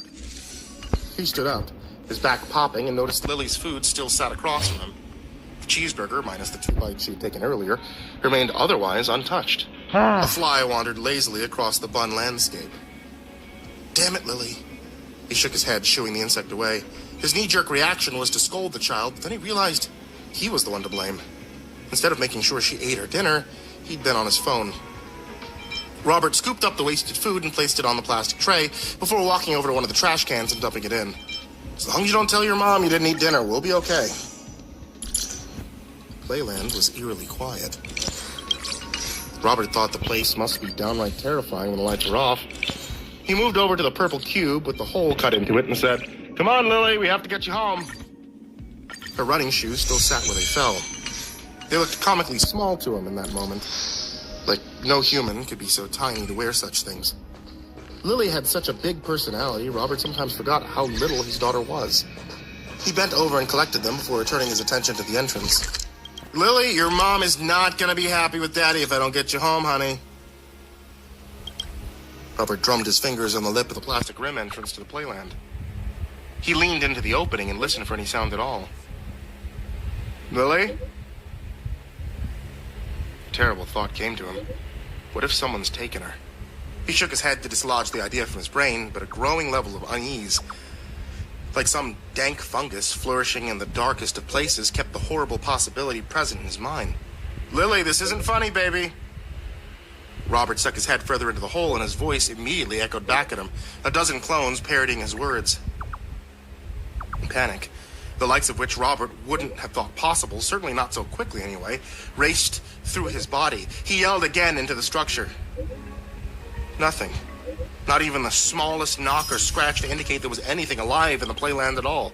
He stood back up, spinning in a half circle, expecting to see the child hiding in a corner, hand over mouth, giggling at how good a trick she had just played on Daddy. But the room was empty.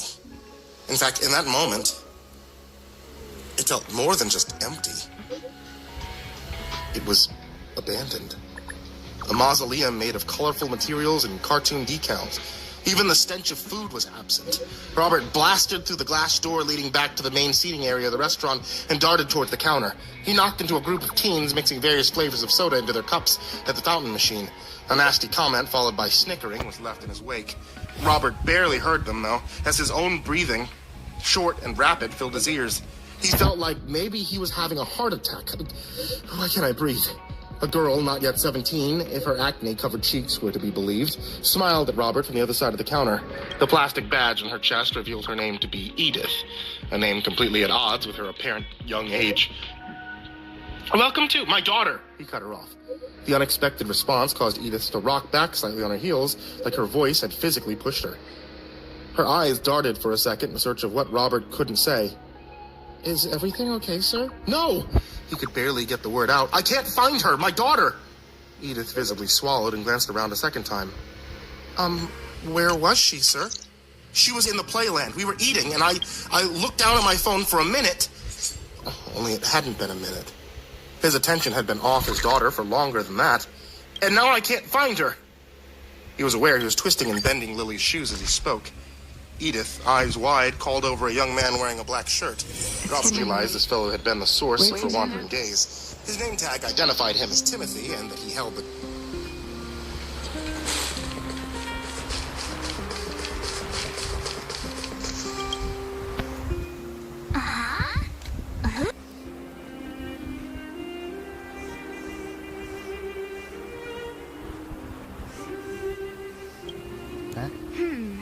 Using the IPC's cutting-edge ether copying technology, we can record any creature you've seen inside of an ether coin.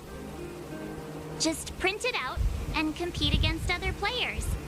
Let your ether spirits fight for your glory. Oh, seems pretty neat, don't you think? Right? I knew you were a gamer. Wanna check it out on the way? Awesome! I've heard that Stellaron Hunter girl uses this kind of tech. Maybe we can see it in action. It's at the Rivet Town Plaza, right? Let's hit the road. There's no time like the present.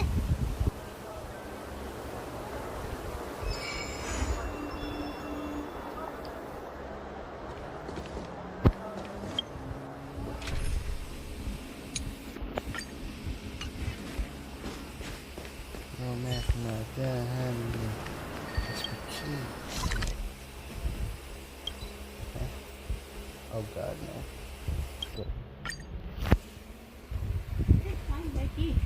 Where?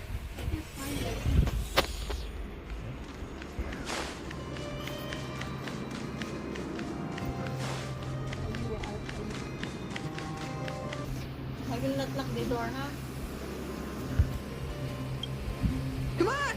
Let's chat about Ethereum Wars. I've been playing it for 18 years, so ask me anything. I'll tell you everything I know. Yeah! Can you give us an overview? Why, it'd be my pleasure. I could talk to you about Ethereum Wars all day. Ethereum Wars. The name says it all. It's a collectible card game that uses ether copying tech, and ether coins are what you use to play. Using an ether coin, players can store creatures they've encountered in the form of an ether, and then manifest them as ether spirits to battle against other players. Collect, battle, train, and upgrade. That's Ethereum Wars' motto. I never expected the corporation to know anything about ether copying tech. I thought that was something only punk lordy and hackers could handle. Haha, you're right. The technology itself originated from Punk Lord, but with the relentless efforts of the IPC and the Intelligentsia Guild, we've also gained a basic understanding of how to edit ether. We might not be able to manipulate the data of reality as easily as those hackers can, but we're not far behind. I think it'd be better if the IPC avoided it. It sounds pretty dangerous. You mentioned something about the Interastral Tournament Festival? What is that? Oh, great question! The festival is actually a tournament organized by the Ethereum Wars Gaming Association at the end of each season, and is open to players from across the universe. Gamers will come together to relax, share tips and tricks, and have a blast playing the game. However, due to Stellarons blocking interstellar routes, the festival was changed to online attendance at the last minute. Nevertheless, for those who insist on attending in person, our offline venue is still open to them. Sounds like the association really cares about their players.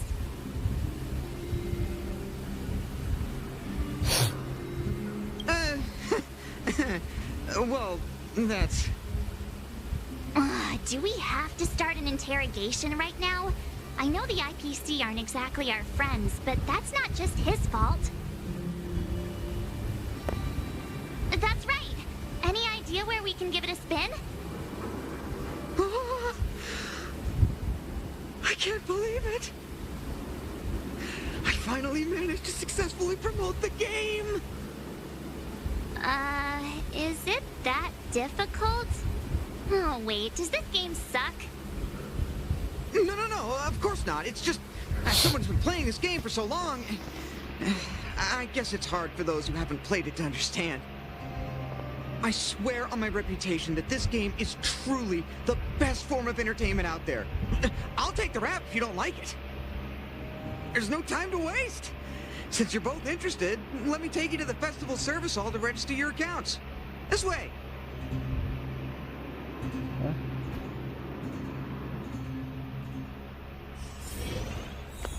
The atmosphere here is so different now. It's so lively.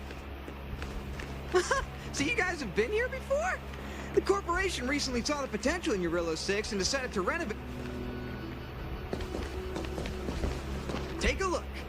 This is where the Interastral Tournament Festival will be held this year. The Ethereum Wars Gaming Association specifically chose this planet to help rejuvenate it and bring it up to date with the latest trends. Good, good. Everything is going according to plan. Is that... Mr. Giovanni, is that you?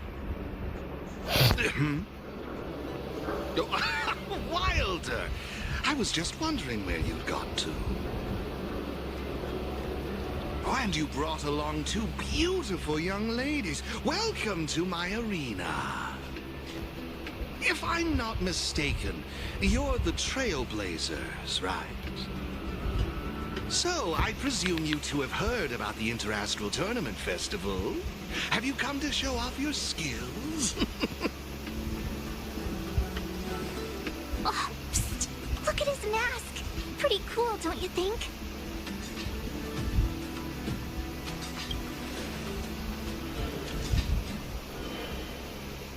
Oh, it doesn't matter, my friend. What matters is that we're now acquainted. My name is Giovanni Di Giorgio de Epsilon, a humble private trader from Epsilon and the sole sponsor of this year's Interastral Tournament Festival. If there's anything I can do for you, don't hesitate to ask. Thanks for introducing yourself, Mr. Giovanni Di... something. You seem like a pretty important person. What brings you to this kind of place?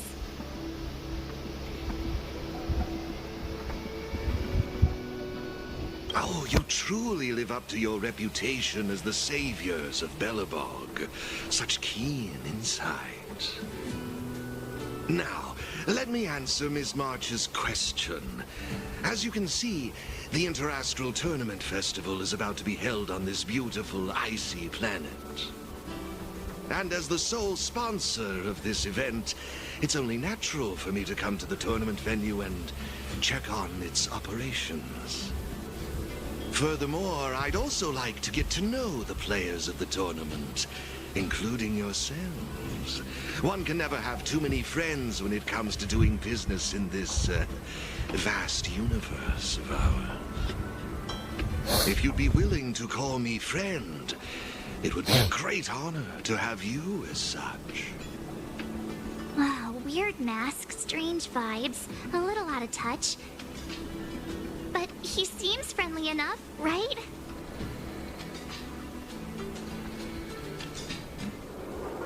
Yeah, but he really doesn't seem like a bad guy. I understand your sentiment. In that case, allow me to show you a little more sincerity. I believe Wilder has already filled you in on the Ethereum Wars, but if you have any questions about the Interastral Tournament Festival, I'll be more than happy to answer them for you.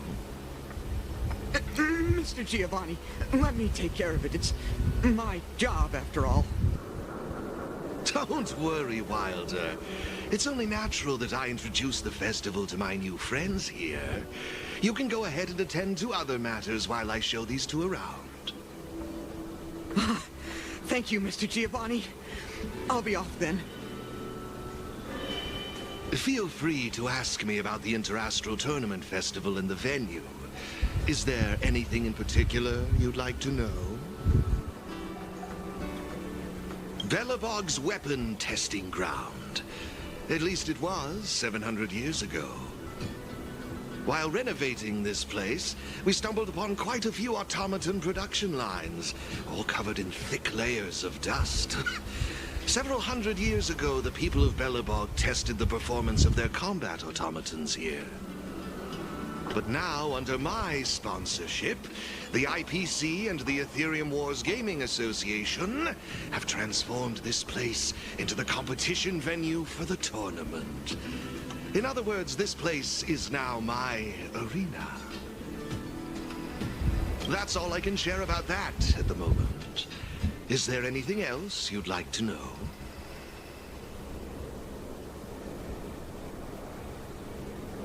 Indeed. Have you seen the big circular platform down below? When the championship commences, this space will serve as the arena for Ethereum Wars players to showcase their skills and where they'll vie for supremacy. During the festival, you'll have the chance to mingle with players from all over the universe, share experiences, level up your ether spirits, and challenge each other. Ah, yes, my apologies. I should have mentioned this earlier, but because of the well-known Stellaron problem, many players won't be able to attend in person. So it's likely you'll mostly encounter familiar faces during the event.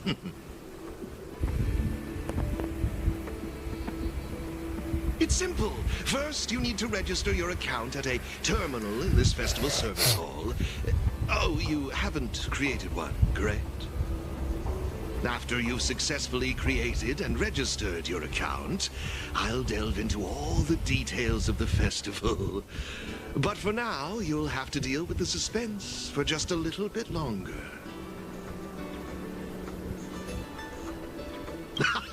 You've certainly got quite the active imagination. Rest assured, I'm just passionate about gaming. I love observing how players compete and cooperate with each other. I have no hidden agendas, I can assure you of that. I swear on my reputation and my mask. Actually, I have a question. You've been explaining a lot about the venue, but I'm still confused about the game. Can we actually give it a go? Why, of course, not a problem. I'll make an exception just for you.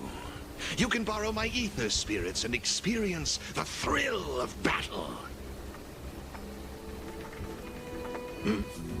What's all the commotion?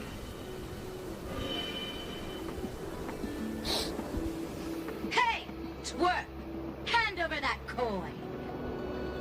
Oh, you little brat! Who said you could touch this?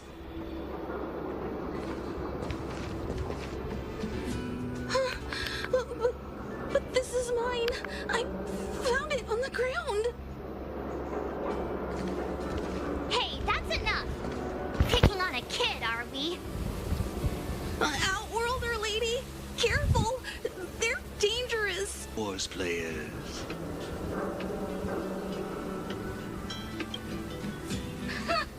Where did that masked dude come from?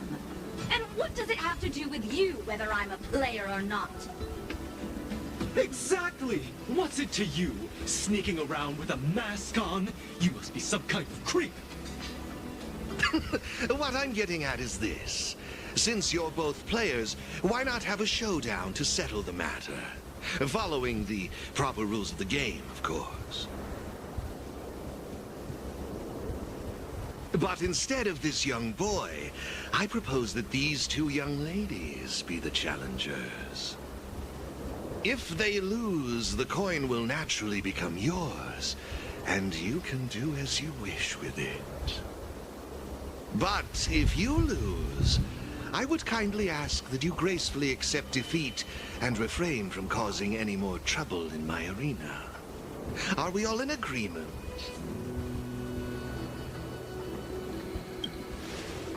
I had a feeling you'd say that. Here are a few beginner-level ether spirits for you. They'll help you get the hang of the game's pace and rules. If you have trouble handling these beginner spirits, it might indicate that this game isn't the best choice for you. You've got some nerve. You're in for a rude awakening. Prepare to face the might of Topaz's support squad!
troublemakers who's boss.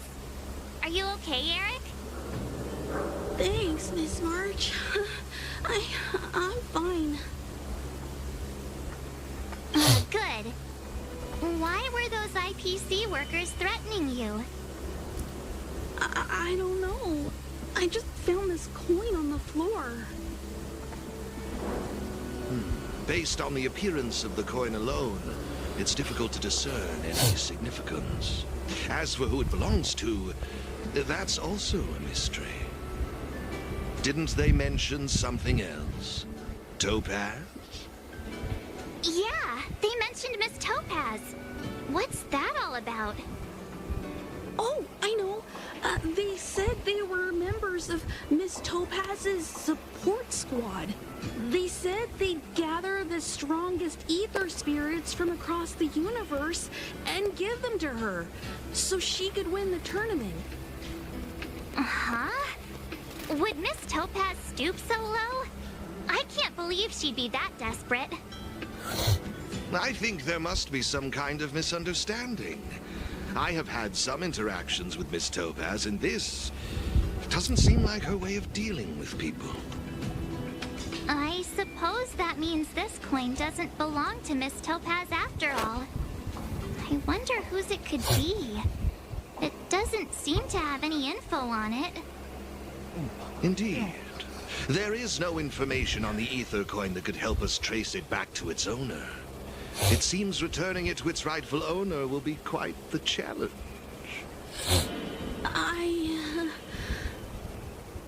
I think it'd be better if you kept it. Hey, have you forgotten your manners? I have no clue what this is or how to play that Ethereum Wars thingy. I bet you guys can find a better use for this coin than me. I see. Well, when you put it that way, looks like we'll hold on to it for now. What do you think, Mr. Giovanni? I have no objections. After all, trading and training are all part of Ethereum Wars. I say, why not put the coin to good use? It's settled then. I need to go home now. My dad's still waiting for me. He just wandered off. Maybe we ought to take him home? What if he bumps into more IPC goons? Oh, no need to worry. The majority of the IPC's employees are quite professional. Wouldn't dream of tarnishing their company's reputation. Now, I suggest that both of you summon the coin's ether spirit. After all, it's the first one that you've truly acquired for yourselves. It'd be nice for you to get to know each other, don't you think? Oh, you're right! Let me see. How does this coin work again? There we go! It's a warp trotter? A warp trotter? This is quite a rare ether spirit, but they're not very powerful. Why would those IPC folks be after it?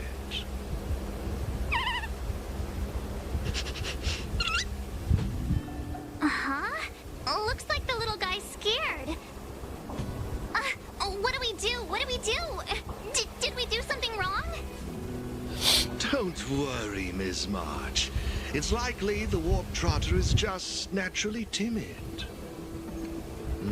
I must say, though, this one is a bit peculiar. Ether spirits are usually just digital representations of creatures. They shouldn't possess any specific traits. According to their programming, ether spirits are supposed to obediently follow a player's commands and faithfully execute their instructions. Which doesn't seem to be the case right now. So what now? Maybe you could try giving them a command?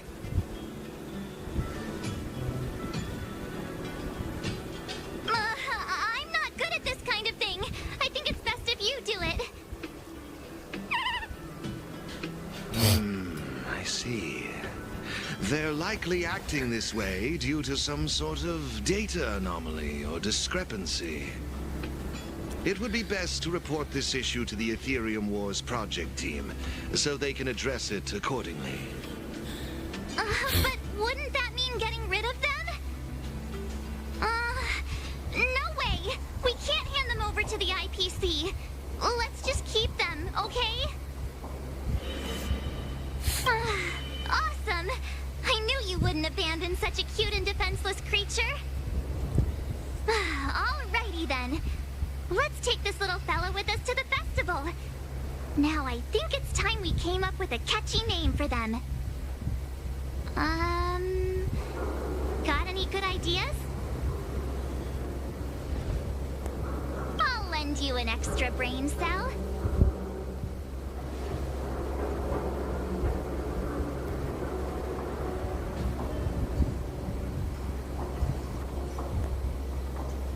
Oh, that's a good one. I like it. It's up to you. Do you want to try something different?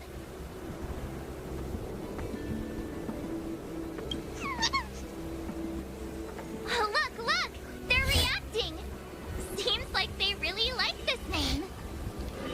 Alrighty then. Even though I don't know where you're from or how you got here, let's go and win that tournament!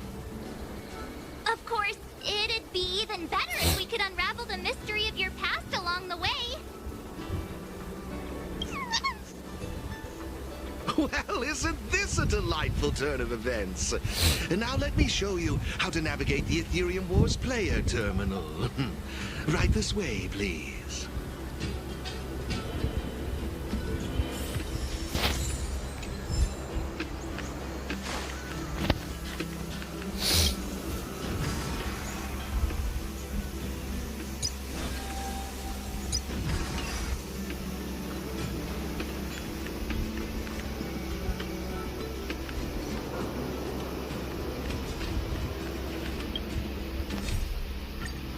Okay, I'm gonna continue this later.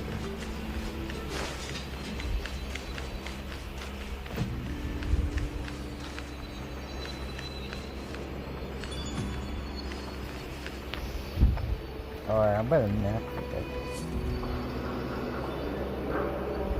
Shit.